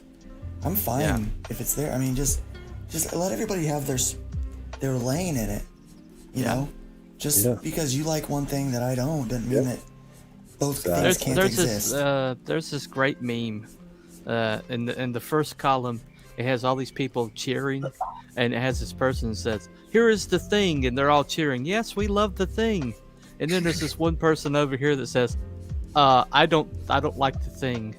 And then the person who's like announcing the thing turns to them and says, "Why don't you like the thing?" And they're like, "Well, it doesn't match my values." And they're like, "Oh, well, okay, well, let's change the thing." And then the next thing is people are like, "I don't know what this thing is. I don't like this thing. I'm never going to buy this thing anymore." And then they're walking off, and he turns to the one person that he tried to satisfy, and they're like, "Well, I never bought the thing in the first place. I don't know why you even asked me." Exactly. Yeah. I ran into that when I was making keycaps, different keycap designs. There was always, and the reason I refused, like I would do just novelty keycaps that were in like this one size, and that's it. I wasn't going to make actual keycap sets for all these different layouts, because you always got these people who's like, well, what about this layout and what about that layout? And I'm thinking, okay, well, if I make this layout, you're not going to buy it anyway. Right. It's just there's always people wanting to poke at things and be like, well, how come not this? How come not that? It's like, well, if I had this, yeah, exactly. That's my favorite answer, because I don't want to. Okay. I want to. Well, let me tell you what. This I've never heard anybody talk about this. Okay, but Candace Owens ran into one of the things that red pilled Candace Owens. You know who that is, right? Yeah, we know. Yeah. Okay. One of the things that red pilled her was she tried to start up on Kickstarter a campaign to build this software that would determine what bots were, or it would determine bots on the internet. And they were in the early days, and they didn't really have a working model yet. But she got contacted by Zoe Quinn. Oh Do God. you know who that is? Yeah. Okay. Well, Zoe Quinn was working at Twitter in basically for anti-bullying campaign for Twitter. Oh God. Zoe Quinn, the biggest The biggest bullying bully. bitch that's ever Yeah. lived on the net, right? But she was working for Twitter, and she told her, "You need to drop this campaign, or you're going to ruin everything." Okay. And she threatened her. So basically, she said she screamed at her. She's basically hysterical. You drop his campaign, you're going to ruin everything. Yeah. Okay. And so she was working at Twitter, basically building bot farms for Twitter. Elon Musk is just discovering this. These What? and bot farms. She was building bot farms for Twitter, so that one small group of people, like the Portlanders or the Seattle SJWs, could look like thousands and thousands of Twitter followers. And so Okay. basically, So gonna ruin my they- whole night. well, so Sorry. okay, I'm sorry, but what that meant was that a small group of people could make it look like they had more cultural power than they Yes. actually did. Yes, Renfamous. That explains Renfamous. That's Renfamous, yes, explains Renfamous. Because these people, over and over again, you're like, how in the world does this person have several 100,000 followers? Yeah. And they're a miserable human being that nobody can stand, with these god-awful opinions. But basically, she built these bot farms. And Elon Musk has just figured out that these bot farms have been running all this time, and that like these people who basically shouldn't have any cultural power, shouldn't have any influence whatsoever, and these businesses, these big corporate businesses, are looking at their Twitter following, and they're like, "Oh, this person has clout." And one of the persons that has used this is Heather Ontos, because they think she's got more followers than she does. Huh. And I've never heard anybody talk about that. But and by the way, Yeah. Bunny, you you touched the third rail, because we're standing in the presence of someone who got banned, who got blocked in the last live stream, or after the last live stream, because he brought up Heather Ontos. So oh, Who's Careful. that? oh, Eh, sorry, Protest. sorry. Not me. yeah, Brotep Yeah, got blocked. It's Yeah, I got it's- blocked. it's an entirely different. It's an entirely different Heather Ontos. So Oh, okay. yeah, The other one. Just so we know, it's the other Just one. so we- It's the other one. Yeah. But when you think If it about matters. that, right? but when you think about that, it would explain why they were so No, it all terrified makes of sense. Elon Musk taking over Twitter. Yeah. Yeah, 'cause Yeah. it Drain that damn swamp. That's the Exactly. Donald Trump of social Exactly. media. Drain that swamp, bruh. Well, they discovered that they already discovered that Biden has maybe a third of the followers that they thought he did on Twitter. well, of course. Bruh. Yeah. Drain that Shocker. swamp. Get all those leeches up out of there. A third? Drain it. Get all those leeches up out of there, man. That's more than I would have given. That's more than I would have given credit for. Yeah. Third. That answers a whole lot of questions. Well, that was an estimate. That was an estimate. I think that came in a little high. That's a good guess. That answers a whole lot of questions. Yeah. I can't believe people If stop you want- if asking you want like to see how. I'm sorry. Well, go if you want to see this, it's Candace Owen being interviewed by Dave Rubin. It's the first time she ever was interviewed by Dave Rubin. She talked about it, and but he didn't really follow it up. But I followed it up, and I was like, wait a second. I started connecting the dots, and I honestly think it's what Elon Musk is discovering is these bot farms. The Twitter is tiny compared to what it actually has an impact, and that they've been lying about all this, and they've been knowingly lying about it. What did that guy say on that Veritas video? We're all communist as AF, Wow. and we don't even care about profit. That's not what we were after.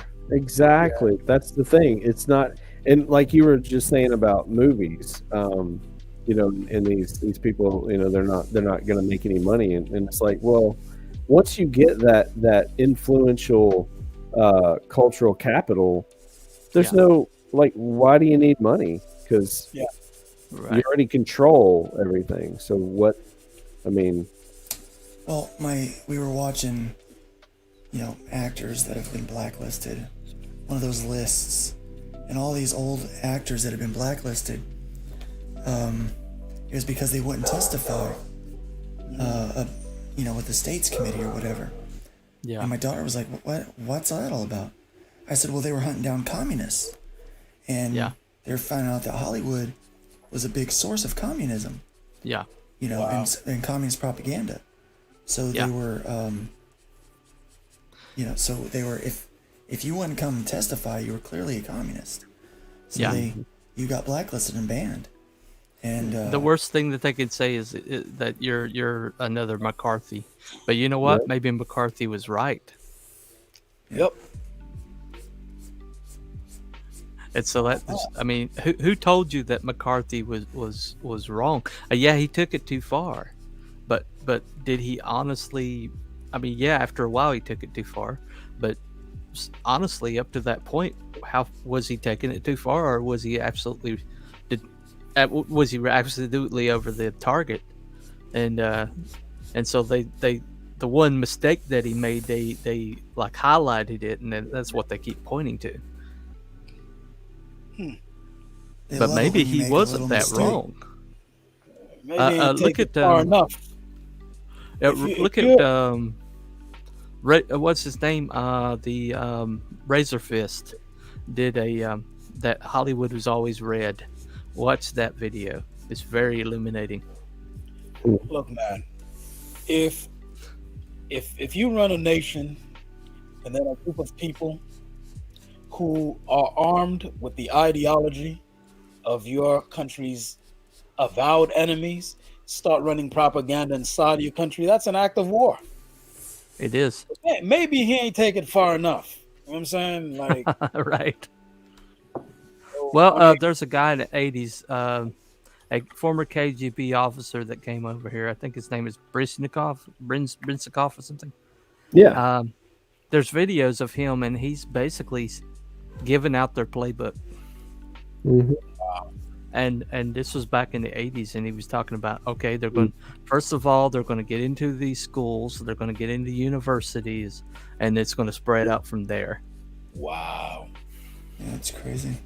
And we're seeing all that stuff. We're seeing it. They got a lot riding on them being saturated into the infrastructure. They got a lot riding on it. If you notice why they're pushing all you got to get all these guns off the streets. Yeah, you want to disarm the citizens because, and then you have police, you have the government. Why do you need all these guns? Oh, we get it now because you're infiltrating all of these key positions. So we'll be answering to you. The government will be you because you got all your little friends all up in there. If you look at somebody like Emma Watson, who, she grew up as a megastar, and our dollars, our is kind of like a provisional term. It's y'all white boys did that joint. I ain't really into her like that, but y'all really made her into y'all made her into a megastar. Hey, we like what we like, okay? Absolutely, y'all made her into a megastar. Now she's which one of you just said about the education thing, right? Me. Yeah. See, they already have educational people in place, so they approach people of high influence like Emma Watson or Emma Stone, even Katy Perry. So while these people, whether it's the fact that they're in college, they're young stars and they're in college and they get approached, or maybe they get caught doing a DUI and the judge is like, you're going to take some community service and some learning, and who happens to be there? One of these leeches. And they latch on to these stars. Well, let me point something out right quick. I don't want to dominate conversation. I'm sorry if I have. But No. I have. Okay. You right. okay. But talking about Emma Watson. Okay, J.K. Rowling handpicked those kids from a cattle call to be in those movies. She handpicked them to be millionaires. She chose them. It was the golden ticket. If you were in that Harry Potter movie, you were guaranteed to be a star.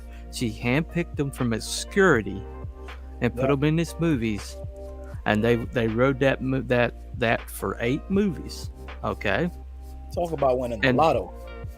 And then, because she didn't approve of the company line about trans people, that they should be out of women's sports and things like that, because she didn't toe the line, they completely totally disowned her, turned their back on her, and she wasn't even in that special.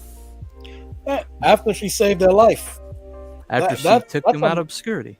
Man, and that is you lowballing that. She saved their life, bro. You guys know how hard it is. Maybe white privilege is real, and y'all don't know how hard this joint is out here. They ain't no. Oh, I know. Man. I live in a trailer, man. Don't even give me that shit. Don't even give me that shit. I was homeless from the ages of 12 to 13, so I missed out on that privilege train. I'm really ticked about it because I've heard about it, and I'm like, where was mine at? I'm really upset. I'm serious. Was your privilege check? How come you don't get invited to the meeting? I don't get it. I've not been invited out to one meeting. I've not been. You haven't gotten one privilege check in the mail? No, they've not. They've not asked me not one time my opinion on anything. But bro, everybody in the Appalachians would like a word about that privilege, man. Right. Yeah, well, I'll tell you, they got hard up there. The poorest place in America would like to know about that privilege. They really would. And mostly white. Yeah. I had a tenant who was from a place equivalent to the Appalachians. Stuff. Wait, you said a tenant? That means you got people renting a house. Oh, you're a landlord? You're a landlord? Dude. Oh. Nice. Hey, man. You've arrived, man. Gotta make that what do you call it? Affirmative action work for me, bro. There you go, baby. that black privilege, you feel me? You do what you gotta do. It sounds more glamorous than it is. I mostly clean up after people and yell at them to pay on time. But here's the thing. I had one of these guys from there, and they drew straws to find out who's gonna eat for the week, right? Right. Yeah. And so whoever draws the short straw has to go outside and fend for themselves, whether that's kill squirrels or knock down stuff from the trees, like those little berry things and whatever. Yeah. So it's rough. But my point is, these people handpicked by J.K. Rowling, they won the lotto. Yeah. Right now, like people are being distracted by television and social media, and they're not seeing there's no more social security. There's a reason why you go to Walmart. Who's ringing up your items? It's grandma.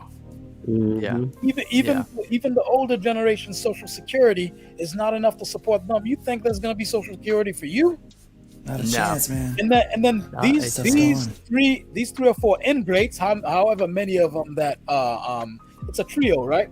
From that Harry Potter movie. It's a redhead kid one, the short Rupert Grant, Emily Watson, and Daniel Radcliffe. Daniel Radcliffe, brown-haired white kid and white girl. Yeah. So these 3 ingrates haven't figured it out that they don't have to work again for the rest of their lives. They can just eat off this, even if they never make another movie ever again. That stuff. Well, I mean, look how quick people turn on Johnny Depp. I'm sorry, guys. So look how quick people turn on Johnny Depp. Yeah. So, well, I don't know about all that. I see a lot of people support Johnny Depp. And in Hollywood. Hollywood. Absolutely. I thought you meant like the general public. Oh, no, the general public's got his back. Yeah, that's my dude, Johnny Depp. He always been my dude, but now specifically, I'm like, yeah. Well, because we recognize Get it, Johnny. he is a victim of domestic abuse. Yeah, You know, and he's making them pay the consequence for doing what they did to him. So I'm totally I'm Team Johnny, man. I don't know how the verdict's gonna go, and I don't know if the rumors are true, but it's looking like he might actually have a job for Beetlejuice 2. Look, at Well, the end of one of these. I'm sorry, guy. No, go ahead. Go ahead. One of these people, their jobs is over, and that's Amber. She was already talentless to begin with, but now with all this, she'll never really work. She'll be doing B movies or porn, all right. But Johnny, I'm hoping it's B movies. I don't wish porn on anybody, but Johnny, yeah, he's gonna get that Pirates movie back. Look, he's a darling of the Me Too movement. How did he pull that off? The Me Too movement is behind Johnny. Yeah. How did he pull this off? Well, Because she lied. See, the narrative now is, She ruined it for everyone who's actually been a victim. Yeah, exactly, man. Yeah. They changed that hashtag from Me Too to Men Too.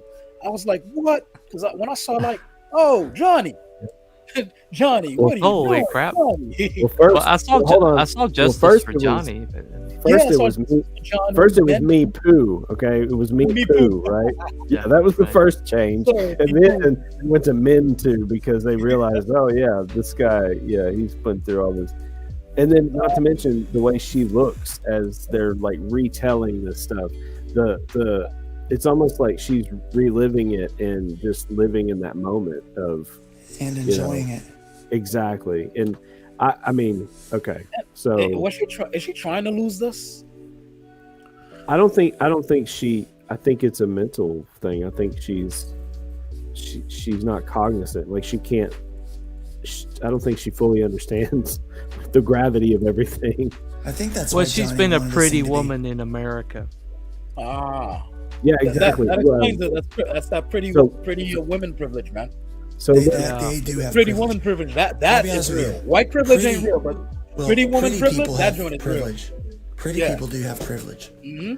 Oh yeah. So- Especially so pretty look- women. They have major privilege. Yeah. Luke brings up a good point. Is that that she, from the get, like she was doing everything she could. She got her lawyers to keep this stuff under wraps, and Johnny, on the other hand, was doing everything he could to open it up and make it public. So the fight was to get this thing publicized and open, and have cameras in the courtroom. And ultimately, Johnny won so that he could finally get his voice heard Show the about world. this stuff and show the Because world. because the media was, clearly her narrative's got to be right. Right. Because Progressive Stack says that she should be the one that you listen to. Yeah. Well, And- I mean, and she with that- puts that up. I mean, look, this woman, she has a destructive streak, a self-destructive streak. Why else would you be coming into court every weekday just like a supervillain? It's Mhm. you guys see that? You guys saw that, right? Yeah. Oh, Oh, yeah. yeah. Oh, Pie yeah. and a high bun, and then that sour glower. I'm telling Sour you, Dr. look Evil like- wore it better. She That outfit she wore, that was a Dr. Evil outfit. there's Snorted that too. cocaine. Snorted Oh, in the cocaine. middle, yeah, with that, Yeah, with that, that's yeah. what it looks Well, like. we don't know for certain. That's Or what she or did. It or it was something sure to did make look her, like it. or it was something to make her, generate tears. Like maybe it was some wasabi or something. Oh, Um, something I mean, like I'm that. just Something But, that's well, probably- Sort of histamine inducer or something like that. Well, Yeah, I watched exactly. I watched somebody who does body language. They're the body language expert. Oh yeah, I love watching those and guys. they pointed out that abusers in court will often stare down the person they abused to try to cow them into screwing up or forgetting what they're going to say. And she said that Shout out Amber to Heard- the mob for pioneering it. Shout out to the mob.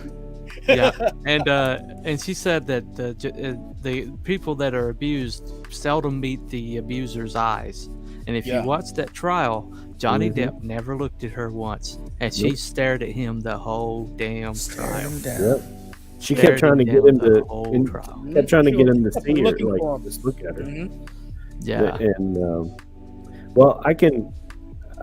So without going into too much detail, like listening to his testimony, like that really, I know what it's like growing up the way I did and everything, and so like I know what it's like to be put in those situations with a female authority figure over me that just was just straight up abusive. Wow. And it's happened a few different times in my life, and so like I was kind of reliving some of that stuff while he was going through and while I was listening to their audio and whatnot. Jesus. That cycle of where he said that it would kind of just, it would start with something small, and then there was this cycle that it would just kind of keep building and building and building. Snowball. Yeah. And then it would there was never not going to be an end to it until something broke or somebody's face broke or something. Well, so she had did to her get out best of to there. try to get him to hit her, Right. because Well, if he yeah. had hit Well, her that's what once- happens. That's what happens, though. Yeah. I mean, that is what happens. There's a point where that other person wants so much to not have to be the one to do it, because they want and it can even be with the words. See, that's the other thing, is like him using foul language, right? Well, it's okay if she uses the foul language, but it's not okay if he does. And Yeah. I've lived that in my past as well, and it's just like there's this weird double standard in that relationship dynamic that's it's so bad. Well, I grew up with mental abuse. I grew up with someone who came into the house with a son about my age, and she said about making, basically making sure that her son had a better opportunity than me, and she spent all years and years and years grinding me down. And it was little something like I'd walk through the door, she'd come around the corner with a hopeful look on her face and see it was me and get a disgusted look and say, "Oh, it's you." Wow. I mean, and that was like every day, and it was just like little things like that. Never laid a hand on me, but Right. she didn't have to. I mean, No. And Yeah. I had a mental breakdown, like last year sometime, where I accidentally knocked a hose loose in the kitchen and caused the kitchen to flood, and I completely lost it. I mean, I lost it, trying to clean the thing up. I was sobbing, and then I realized, I was like, this is her. I made a mistake, and this is her inside of me, getting in my head, telling me, well, look what you did, look what a mess you made. And I've been out of her direct orbit for over 20 years now, and yet it's still there. And it just you don't even realize it's subtle. It's like there's like layers of it, and it's like pockets of it, and you just discover it. And it's insidious. It really is. And I think women are the only ones that do that. Men are just like physical, and I don't think they go mentally abuse people like women Some can of do. them do. I've seen, my line of work. I've Oh, of dealt course, with it. yeah. Yes, some of them do. Okay, all right. Yeah, but women tend to do that more often than men. Men who are abusers, they definitely use their physicality. Right. I would rather get beat up than mentally destroyed like that, Yeah. I'll take 100%. the beating. Yeah. Yeah. Yeah, so I couldn't watch the trial, pop quiz. I couldn't Yeah. watch it. I mean, I could. That's the thing, though. For me, it kind of it was a little bit cathartic in some parts, because especially when he's talking, because I also it just checks so many boxes and hits so close to home on so many different layers for me that I'm just glad that that all of that part's over with. Right. It's like, Right. Yeah. okay, thanks, but thanks for the memories. Right. But yeah. Well, meanwhile, back at the work of art, I think this is the best I've seen you do, Luke. Oh, thank you. This is great. This is really, really awesome. That's a cover. That is a cover That's there. that's a Marvel cover. Yep, that's a Heroes for Hire Marvel cover, bro. Yeah. Let me embiggen. Like mine. Oh yeah. It wasn't. I didn't see him as a black guy. Yeah. I saw him as a hero. Yeah, Hero he's a for hero. hire. Working in a nasty neighborhood. Like, I didn't grow up in Harlem, but I grew up in some rough places. Yeah. We moved around a lot. We didn't have money. I remember on three different occasions, my mom and dad had to sell everything we owned, and we picked up when we drove. Wow. And every town we come across, dad would stop and try to get a job. That's how we ended up in Lakeland, Florida. We went down, we drove all the way down, and we got all the way to Lakeland before somebody was hiring, and he got a job in the middle of a school year. I almost didn't make it to the next grade. By the time I was able to start going back to school, I had a lot of catching up to do, but I was determined I wasn't going to miss a grade. And these characters, you know what I had in the car driving down? I had comic books. Yeah.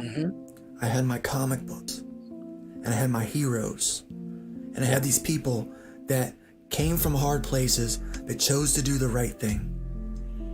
They always chose to do they could have easily been villains, but they chose not to. That sparked something inside of young Luke. I wanted to be the kind of person that could have every right and reason to be a villain, but to choose not to be. Yeah. Right. To do the right thing. And that's what our society is missing.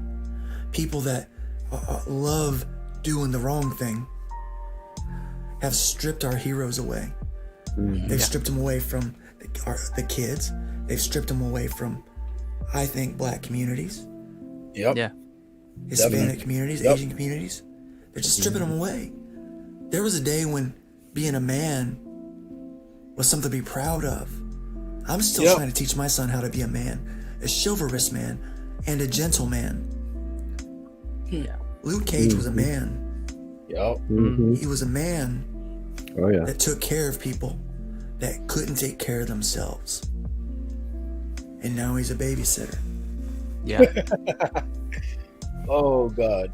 And he was his best friend was a white man. Yep. Yeah. Right. Yep. I mean, and they, A rich white man. I mean, guys, we have to understand those people are full of it. Any one of these guys who are talking about how you need to have heroes with your own skin color.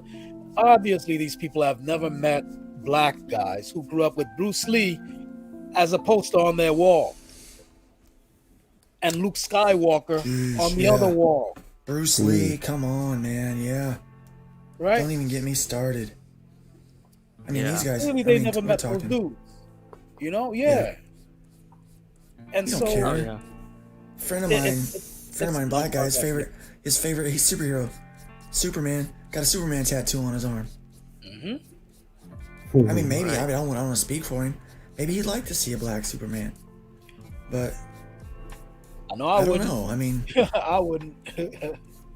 most people wouldn't, because Superman. It isn't about the color of his skin. It's about that S on his chest. Yep. It's about that S on his chest and what it means. Shaquille O'Neal's got a Superman tattoo. Yeah. Yeah. It's about what that S means and what it stands for.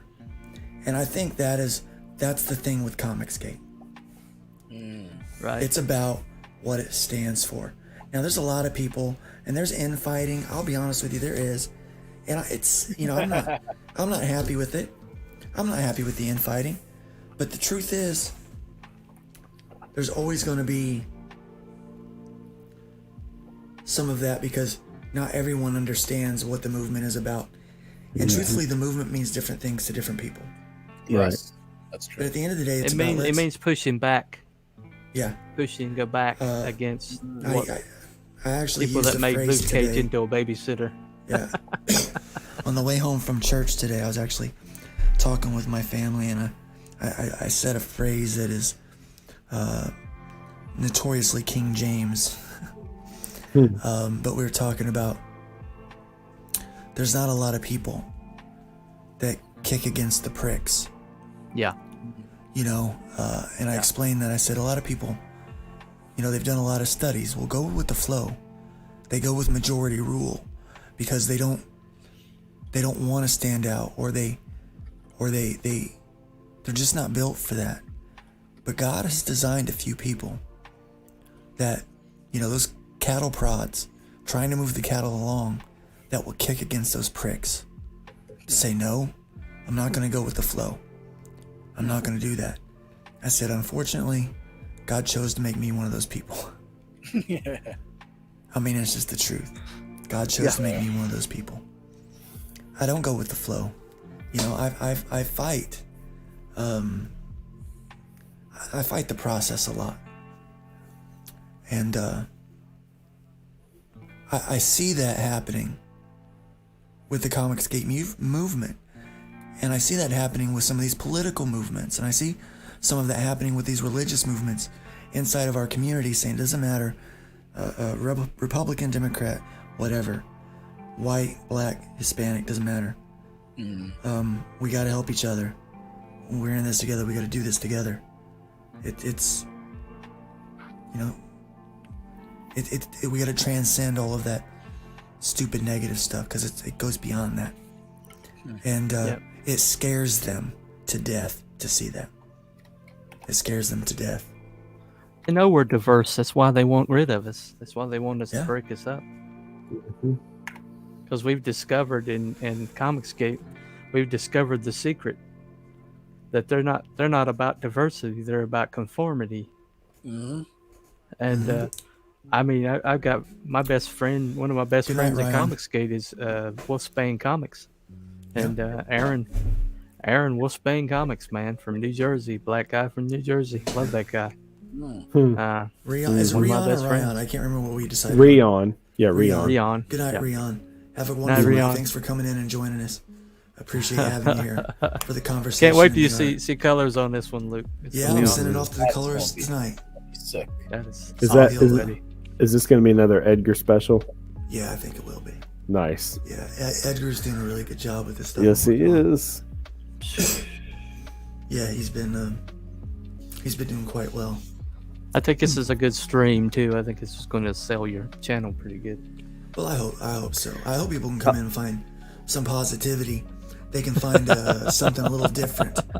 I like the smooth groove we got happening this time around. I think that all that synth wave last time was really. We're not going to get the hater that we got. Remember that? Remember that guy who was hating? Yeah. I'm not sure who that was. I don't think they're a subscriber. I don't even know how to look. I tried to go through my subscriber list. I didn't see their name on there. I mean, they did mention my bout with COVID, so I mean, obviously they've spent some time seeing me around. I do wish that they would show up and have a conversation in here. Yeah, I'd like that. The thing that I was curious about is they said all of what they said in their comment, but the one thing they mentioned, Luke, that they waited the entire time to listen to something. They were expecting you to say a certain something, but they didn't reveal what that something was. And I was like, okay, well, were they wanting you to plug hybrids? I mean, like, I don't understand what they were looking for. I don't either. Speaking of hybrids, get hybrids. Yes. it is Killing it is Field still in number demand, 3 is up. Let's, Fantastic book. Get hydrated. yes. Join me in backing that book, please, because Yeah. I can't. If you haven't backed already, you did miss out on the stretch goals and some of the special things, but you can't get caught up on everything. We still have plenty of trade paperbacks and the like. So yeah, you can get everything. Get the Trash Day trade paperback. You'll be glad you did. Yeah. Trash Trash Man is my chill boy. in the back. Yeah. This chill in the back is nice. Yeah. Yeah, it is. It's very nice. Well, Low-key. I mean, I won't be able to come next Sunday night, but yeah, I'm glad I came this tonight. So Yeah. Well, I mean, who knows where I'll be next Sunday night? Oh my gosh, we're going on this one month vacation. We're driving from here to California, up to Oregon, over to Idaho, back down to Wyoming. Anywhere. I could be anywhere. you're going to deepest, darkest blue land, man. Yeah. Hey, but you know, it's all good because I'm visiting some family I never knew existed a year ago. So, Oh, okay. You know yeah. what I forgot to do? I forgot to sign this thing. Yeah, sign it. Yeah, sign Sign that thing, that man. sucker. Let's get Sign it. it. Let's get it. We'll get with it right down here. Right down Luke Stone. Right under it, put Brotep taught me everything I know. Right? Yeah, right under it. On the Brotep. bottom right there. Because he was in the room where it happened. Because I was in the room. I was in the room. Yeah, you're in the room where it happened. It's not the right spot for it here. Go put it on his nuts. That's not the right spot. We're gonna put it right up here. Man, this is a cover, bro. That's gonna be. Love it. Bro tap. Bro, tell me everything I know. Taught me everything. Hey, real quick on that, bro, Tip. Oh wait, hold on. Let's not even do it that way. Let's do it this way. That Eric July. What city do you have behind him? Is that supposed to be Dallas, or did you think? No. Somewhere in I there. was just filling that in because I'm getting some practice in. Oh, okay. People, who am I speaking with? Am I speaking to Agent Zero? Mm-hmm. All right. So yeah, because you have me doing pages in the next few weeks, right? So I need to practice doing panels. So, Back with cities and stuff. Why? What'd you ask? well, no, I was just curious. Like, I just glanced at it. I saw that you got a city back there, and I didn't know if you were trying to, get it to look like DFW or anything. Oh, Because that'd be great if I could do it Dallas. That's a good idea. But I mean, I already inked it. But next time I'll do. Hey, just ask Luke. I'm all about the after you ink making changes. I'm gonna try to keep that to the minimum. Oh, you're that guy. Dude, Yo. I'm telling you right now. I'm gonna love you the whole process until we get a page done. Like, cause sequentials are a pain. If we get a whole page done, and you're like, Luke, I need you to change this thing. Luke. I'll be like, Justin, just stop calling me. I tease. I give you a hard time, man. It's all good. Hey, Luke, the change on a separate layer, right? What's that? Chains on a separate layer, or The chains? yeah? Or No, it's all same layer. Oh, okay. No, it's all the same layer. No, I did it all together. But what I am doing now is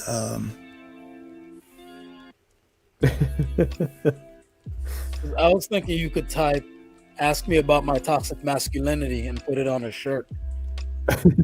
Like you can form it to a shirt. I could, or I could just. Oh wait, I gotta. It's an I haven't homage lettered to in the- so long. I forget all my lettering tools. Here we go. Bro taught me everything I know. Can you send me that? Send me that, yeah. Alright, I don't like that tail whip. Undo, Man, that's undo. a good snarl on his face too. Very good stuff. Oh, Yeah, it yeah. is. Yeah, It turned out really good. It's drama, Yeah. man. And you squeeze the eyes. There are a lot of guys do the snarl, but they keep the eyes open. Yeah. Mhm. I need to Yeah. fix the eyes because they're not quite right. They're Oh, driving me they're a little looking off to the nuts. side, right? Yeah, you want to make it look directly at us, or I want to give this a Yeah. little more, a little bit more squeeze? squint here, Yeah. Ah. and then I want to go more directly, and then I'll throw some of this in here.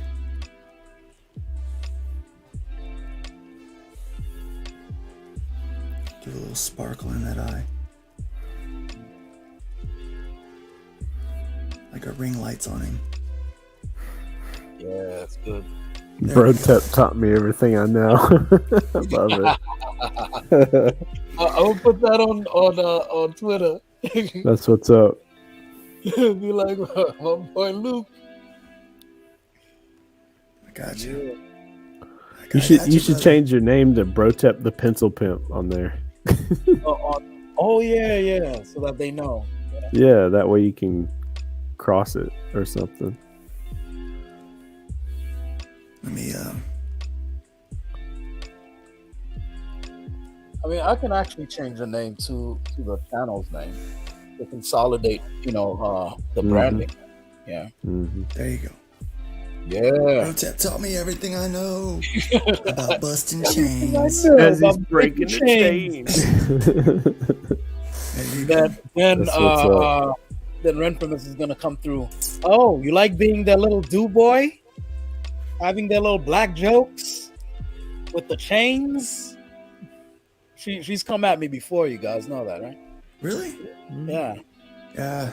I did a logo for a guy named Jack Posobiec for his Agent Poso. I did the logo, right? Oh, okay. Right.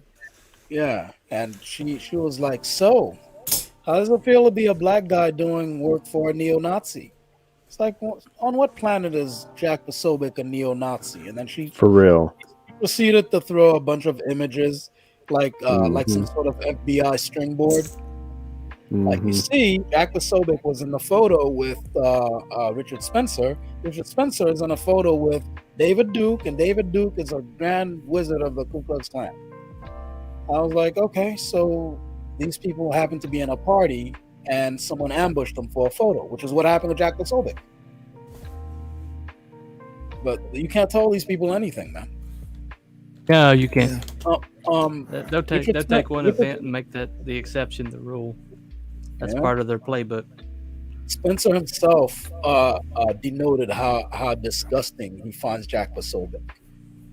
All right, so the very idea that these guys are friends somehow, Yeah.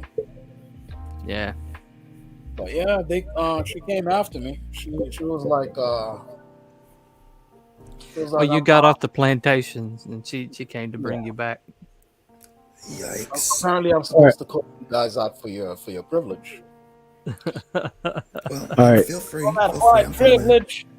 All right, so Blue Samurai Zero, I am Agent Zero Comics, otherwise known as Justin K. Sweet.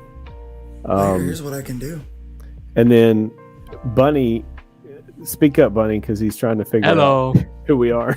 All right, I'm over here. T-Bunny. Of course, my voice, my Your sultry voice. Dulcet voice. my S. Bob is- Ross voice is Bob Here. Ross. Welcome Yeah, to. that is Here, kind of maybe Bob I'll, Ross. Welcome to the sounds of jazz. Very Bob Ross. It's very Maybe Bob I'll Ross. Yep. maybe I'll let you see Trouble. me for just All right, a couple of Agent. seconds All here. right, Agent. All right. This is me. I got a boring Great room, background so there. yeah, it's Reporting just a from white Tel room. Aviv. Reporting from Tel Aviv back there, the back grayed out background. What's the window? Well, we're gonna see. What's the place getting shelved? Which is in hindsight, I shouldn't have said it's not funny. What? What's the is it Russia? No, not Russia. Ukraine. Mm. Your image right there is kind of reminiscent of when they're reporting live from whatever. The room I'm in. with the Yeah. lighting. Yeah. Yeah, it's just Oh, a yeah. white. Yeah, It's I mean, I just was a gonna make a white, joke out of it, but- boring room. Okay, that's Yeah, not yeah. He funny. thinks you're behind the iron curtains right now. Oh, Yeah. oh, yeah, yeah. Oh, But I gotta then- get real then close I'm and like, wait, I Shane is need going to. through it. Let me not gotta be make really- it. I gotta be really quiet because, Zelensky could Yeah, be my wife coming and kids, right I through the love door. Yeah, right. Maybe you do a little shaky cam, and be like, oh God, oh. Yep. Yeah. Sorry, Nice. war correspondent there. Anyway, Man, well, we're looking at 12:30, guys. Yeah. Wow. Yeah, it's been That's a a fun heck of a- night. Night Yeah. out. All right. It was real chill, so I got to Good spend a little result. extra time Good on result. Good result. throw that up one more time so everybody can see what we were able to accomplish today. Yeah. The loot There you cage. go. Oh, and just so that you know, Brotep taught him everything he knows. Bro, that's what's up. oh, That's God. what's up, man. Man, there you go. Yeah. That's cool. That's cool. Oh, man. Yeah. So something weird happened Mm-hmm. What's up? this week. I met with somebody and they saw some of my art and they encouraged me, that's what you need to pour yourself into. Cool. And I was like, dang, and I've gotten a lot of encouragement to do that. But then I got had a friend of mine, a longtime friend, probably my oldest friend, messaged me, and a lot of people are learning that I'm dealing with some stuff post COVID. I don't have the energy that I need in order to be able to try to help my church recover from what it's been through over the course of the last year. Obviously, we're a mobile church. We moved from one place to the next, and it started to decline during COVID. We lost a lot of people, and then when I was out for 5 months, we lost more people, and so we're a small group now. There's some issues with our current location, and we're discussing, what the future of the church is going to be when we can't meet there anymore. And that discussion, it looks like we're going to be, we haven't really officially announced it because we still kind of working out some details and some thoughts, but I mean, we're leaning heavily towards that the church is going to dissolve at some point this year. Oh, wow. So this friend of mine messaged me. He has a particular theological leaning that I disagree with, and this friend informed me. I guess he tried to do it in a loving way, and kind of failed on that front, but told me in not so many words, said it without saying it, and trying to say it in a nice way, said that basically, the church is closing and I'm having to deal with the things I'm dealing with because I draw comic books. And they referred to it as pornography and things like that. And that wasn't gonna, this was, we have to be careful with our words. We have to be careful with our words, because Wow. words can get in there and they can they can cut, and even when you're like, no, I know I'm doing what I need to be doing, I feel very, very clear that this is what I'm supposed to be doing. Even when you're in that space, somebody sends something like that, it can throw you off. You're weak, and stuff like that. Now, it sucks that it was a good friend. Yeah. But, they also went on to, say without saying that because I don't believe this particular line of theology, that I'm also in the wrong. And, but I'm praying for my friend. I really am. I'm praying about that situation. But I said that to say this week was a big week for me. I officially filed for my LLC. So Luke Stone Studios is becoming an LLC. Yeah. I'm going to be taking on more work, and this is going to be my full-time job at some point. this year or next. Thank you. Right. I mean, yeah, I'm pretty excited about it. I've actually had someone reach out to me about giving private art classes to their kids. You know, so I'm like, that's something that could be fun. Not a way that I thought I'd make an income, but helping some kid that loves art, Yes. experience it and be able to, maybe find a passion for it, like I did. Man, what a fun thing to do. Yeah. What a fun thing. What a fun thing to do. So yeah, so looking forward to that, and not quite sure what the road may hold in front, but pretty excited, nonetheless, about what God's gonna do. I am gonna stay in ministry in Jacksonville. I'm gonna stay in Jacksonville, and so not quite sure what ministry is gonna look like, but I know that I believe revival's gonna come, but it's not gonna happen inside of the four walls of a church. I just don't see it happen in the church. I think it's gonna happen in other ways. I think it's gonna happen on online medias. I think it's gonna happen out in the street. I think it's gonna happen at conventions. I think it's gonna happen where people do life together, honestly. And so I'm looking forward to maybe seeing where all of that works out. I think there's a cultural revolution. We're on the edge of it. Yeah. I think they finally moved the culture too far for majority of Americans to tolerate. Yeah. And, well, the pendulum swings. Yeah. And it never goes back to where it should. It always overcorrects. Yeah. And So you think we're going to head hyper conservative 50s and 80s? Uh-huh. Okay.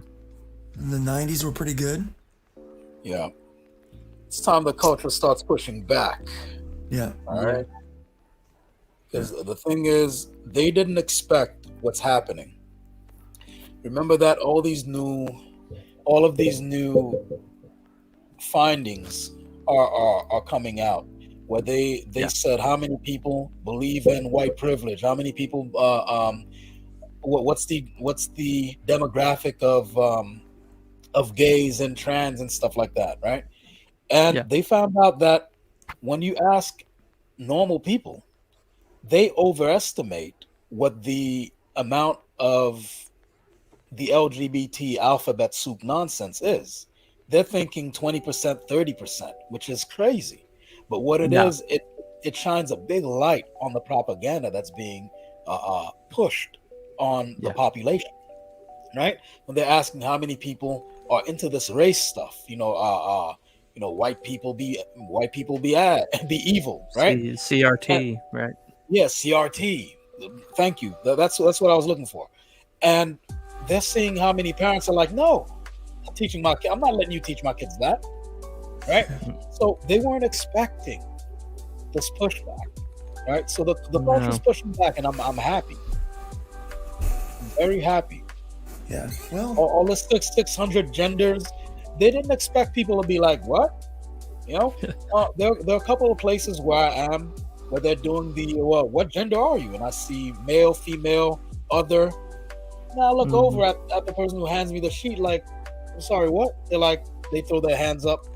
They didn't come up with the sheet. Someone gave them that. Right? So normal people are not with that nonsense. So yeah, the culture's pushing back, man. And you're right, T-Bunny. We're at the I would say the bleeding edge of it, especially being part of the source material or the creators of the source material that's producing all this stuff, right? Mm-hmm. It's not only comic books that are being produced by or superheroes that are being produced by comic book directors. You have things like Road to Perdition that was based on a comic book, right? Mm-hmm. So we have many projects like that, and it's I think the decentralization, the New York and Hollywood have lost the death grip. New York and LA have lost their death grip on culture because of the internet. You Yes. know, it's all decentralized now, and now people can make movies that look as good as a movie 10 years ago, and they Yes. can make it on an equipment like an Yep. iPhone, you know, and it looks just as good as as something good. that, you know, and Yep. and they're just losing control of it all, and we're going to see a lot of crackdown. We're going to see a lot of attack. I mean, YouTube is just kicking people off left and right now for Yeah. reason, and they're all like kicking them off with the same thing: spam or false information. Or inappropriate content for what do you call monetization, and Yep. so they Yep. demonetize you. They go a step further and they just boot you off the platform. Look, it can't last forever. They have No, the grip they have on the stuff, just like you said, that grip is slipping. I looked up because I need to be doing actual content, right? Nothing wrong with what we're doing here with Comics Gate, but I need to do actual content, which I've been scripting content for videos. And I researched cameras. Cameras are really cheap now. Movie making cameras. Yeah, movie making. You know, even something like a Red One, which is used for like Industrial Light and Magic, you know, the Lucas Arts people. That stuff is affordable now. Right? Yeah. And if you have a laptop with some good RAM, you download Blender, learn how to use that, you can make your own moving logo, make your own effects. So you can make your own CGI. Yeah. And look at what Phil Diaz just did, an animation for Comics CG Vacation. Yeah. Look at what Shadowpunk did. Shadowpunk worked on his spare time. He worked 4 years on this animated 9-minute short, and it looks like it came out of a studio. Wow! I mean, it's incredible. What's the name of it? I need to watch this. What is it? It's look up Shadowpunk. It's on his Twitter thread. Okay. I'll send you the link when I get out of here. Please, because we need to support these kind of alternatives to the alternative. Because let's be honest, I was gonna call us the alternative, but come on, let's be frank. The Young Turks are the alternative, and we all see. We know they'll get down, right? So we're the alternative. So we need to support the projects that come out of there. Things like Hybrids, that comic. Plus, there's a game based on it, from what I hear. The word on the street is Stone has a game based on it. Feel me? Yes, sir. Like that stuff, we need to support a lot more of it. That way, there's no stranglehold on what these people feed out to us. See, people don't have an alternative. All they have is this dirty glass of water. If you're offering them a clean glass of water, now they have a choice. So if I have free time and the only thing I have is the new Boba Fett, which sucks, what am I gonna do, right? But if somebody say, I don't know if any of these guys have this plan, but I wouldn't mind something like a Cyber Frog kind of a TV series if EVS could make it happen. I'd be very happy with something like that. Or what's Battle Brick Road with Eric Weathers? That seems doable, right? So I don't know. I think the stone is turning. You know what I mean? I got big plans for my IPs. You know, I mean, we're not stopping with just a comic and a game. I mean, we're moving on beyond that. It's gonna be, you know, I plan on doing more. I plan on turning the first 5 issues into mini animated cartoons. Nice. You know? I mean, they're already storyboarded. Yeah. Right? Pretty much. By the way, Luke, the thing that happened to you, that's not. I don't think you should feel alone in that, because being part of the Haitian community, we're very religious as well, and often to the point of being superstitious. And if I do something like a sculpture, now they're calling it idolatry, because like you see the toy behind you, the action figure. Mm-hmm. If I have it and you know, families, church friends come and visit, now they're, you know, you have a whole idolater in your household. Mm-hmm. It's like that. Yeah. So then now, let's say I want to do a sculpture of one of your hybrid characters, right? I buy the clay and I start, building it up. It's not inconceivable that one of these people can come in my room while I'm not here and destroy. Oh yes, Trash man. Yeah. Yeah. We already got some of them made up. what? Right, going out for That's what do you call Trash. it? Trash man. 3D? No, Oh. no, I mean Yeah. it's Yeah. 3D sculpted. Yeah, Yeah, 3D printed. Here's one that 3D needs to be printed. painted still. yeah. Yeah, so there's one of those. And then Yeah. I actually just got an image of the base. His legs are done, and now he's made a base that he'll stand on. And so the bases are hexagons that interlock with the other bases, so we can create other statues, other models of the other characters. And then you can get them as you can afford them, and then place them together in your own diorama. That's So what's yeah, up. Right. it's very cool. See that? Very cool. Man, look, they ain't ready, man. they think they ready, but they ain't ready. See, we got all No. this popping, and one of the. I'm sorry, God. What were you Go gonna ahead. say something, T-Bunny? No, go ahead. No, I thought you were interjecting, but I was one of the- agreeing with you. I was agreeing with Oh, you. cool. One of the things that kind of opened my eyes was like maybe a year and a half ago when I had spent some time away from Comicsgate, the whole Comicsgate social media on Twitter. When I came back, I found out the community had swelled up, man. Before that, it was just basically a consumer revolt where people were complaining about it, right? And then I had spent some time doing work for other people. I'm sorry, go ahead. You're all right. Go for it. Oh, That was I my thought you was yeah. And so I come back and I'm seeing all these different vocations in it. I'm seeing screenwriters up in there who write movies. I'm seeing 3D sculptors in there who are doing cyberfrog statues, and one of them recently did a Gemshock statue. I'm seeing game makers. That's Shadowpunk, by the way. That's which one? The guy that did Jim Shock statue Oh, that's is Shadowpunk? Shadowpunk. Wow. Yeah. Yeah. Same guy. Yeah, You you've know, got Pedro That's very Ang not- doing animation.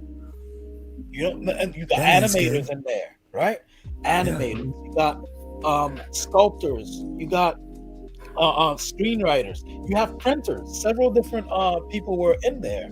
They were offering their printing services as alternatives to the ones that are being used in fulfillment. So I'm like, this is an entire industry that's like blooming up right out of the dirt in front of us. That's amazing. This is as grassroots as it gets, and it doesn't get any more raw than this. Yeah, You know what it's I mean? you know what reminds me of? Reminds me of comics and music in the 90s. Yeah. We just kind of went with it. Yes. Yeah. You know, Yes. everything was DIY. Yes. You know, think about it. What was that? Sub Pop Records. Yeah. I mean, talk about DIY. You Yeah. know, I mean, the bands they That's where discovered grunge that came went on to from. be. Yeah. I mean, yeah.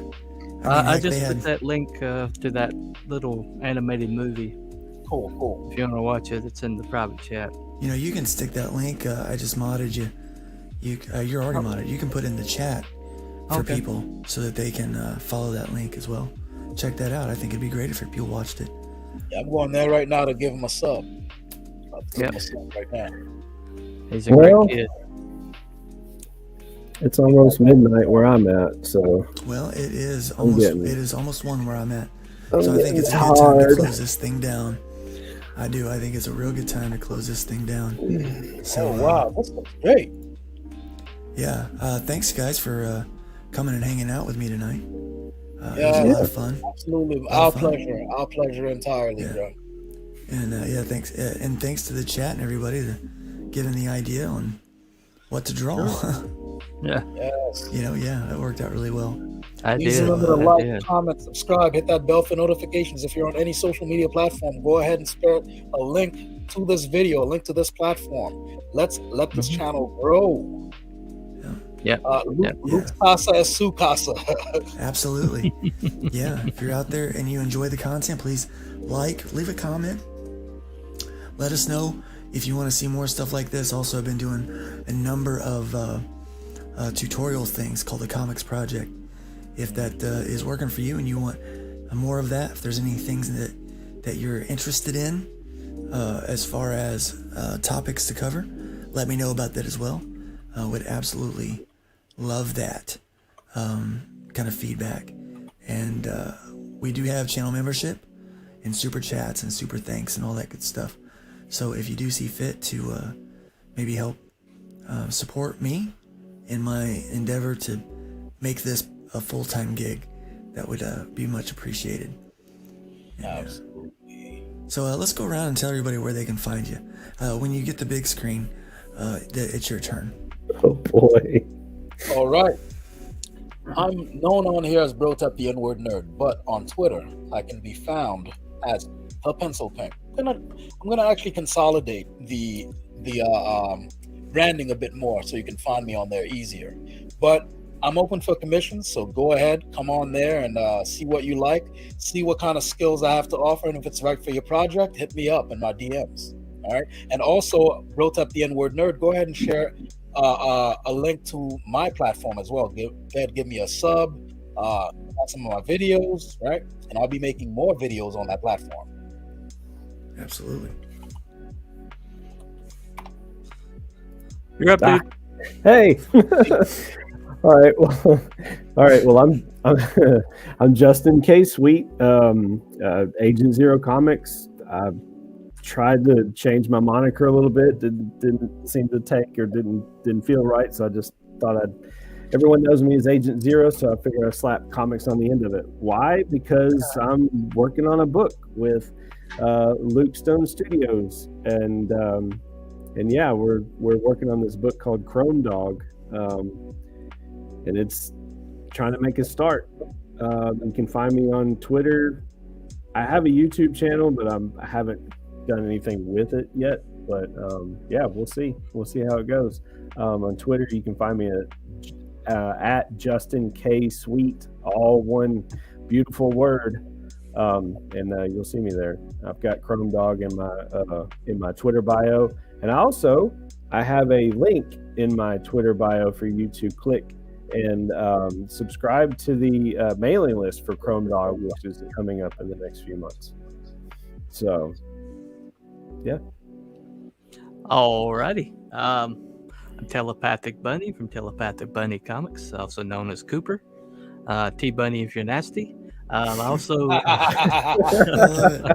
on T-Buns. T-Buns. I'm also I'm on Twitter. I'm on Instagram. I'm on YouTube. I have a YouTube channel. It's over 260 subs so far. Most of my content deals with writing ability, the techniques of writing, and the philosophy of writing. So if you have an interest in that, check my channel out. Hope you find some content you enjoy. I also do a panel show on Friday nights. But anyway, so that's everything. Everything you need to find me is Telepathic Bunny Comics, because there is only one Telepathic Bunny, and that is me. Back to you, Luke. That is you. That is you. Yeah. So y'all know where to find me. Find me here every Thursday morning at 9 a.m. Eastern, doing bacon. the whole nerd bacon thing. And then And try to beat me in the chat, y'all. So people just try to beat me because I'm always the first one in. So he is always the first one in. Definitely come hang out with us there. We have a lot of fun. It's just a blast up there. We talk nerdy to each other for sure. Yeah, Talk nerdy to me. Talk nerdy and to baby, talk nerdy to me. Yeah. Nice. It's designed to be a safe for work. It is kind of stream. Theoretically. Theoretically, right? Well, until the Brit drops an MFer. Oh my gosh. Like, where did that come from? It was pretty hilarious. But yeah, no. So check us out. Well, having somebody on with a IP called Demon Bitch might have been a mistake. Well, we call her Demon B. I will say Demon B. I will say that particular show, both her and Rich Ayala did a really good job at like scaling it and toning it down, keeping it with it. I mean, they did a really good job, I think. They did. We did a meeting with Nick right on the heels of that, and he says, "I think I lost weight." Because I was so terrified they were going to say something. Oh yeah, he was real worried about that. But yeah, my co-host there, Nick. Nick is the developer of the RPG. That's great. And then, yeah, so you know where to find me. You know where to find me. Oh, and go to LukeStoneStudios.com, where I've got several links, and I'm also on Buy Me a Coffee, buymeacoffee.com/LukeStone. So you can go over there and literally for the price of a coffee, buy him a coffee. Yeah, for the price of a coffee, you can buy me a coffee. Buy a cup of coffee. Look at how tired this guy does. He needs coffee bad. Buy this man some coffee. Yeah, I'm ready to crash. I don't know about you guys, but I'm ready to crash. 1 o'clock in the morning, man. They had fun drawing and talking with you guys, and we're gonna try to do this every Sunday night. Make it just kind of a thing where we just get together and do this and talk about whatever's on our mind and our heart and draw something cool for you guys. So. See you guys around. Have a great day. And I'm gonna go ahead and play some of these fun little bumpers to take us out of here. And go check out the Raging 2 Network.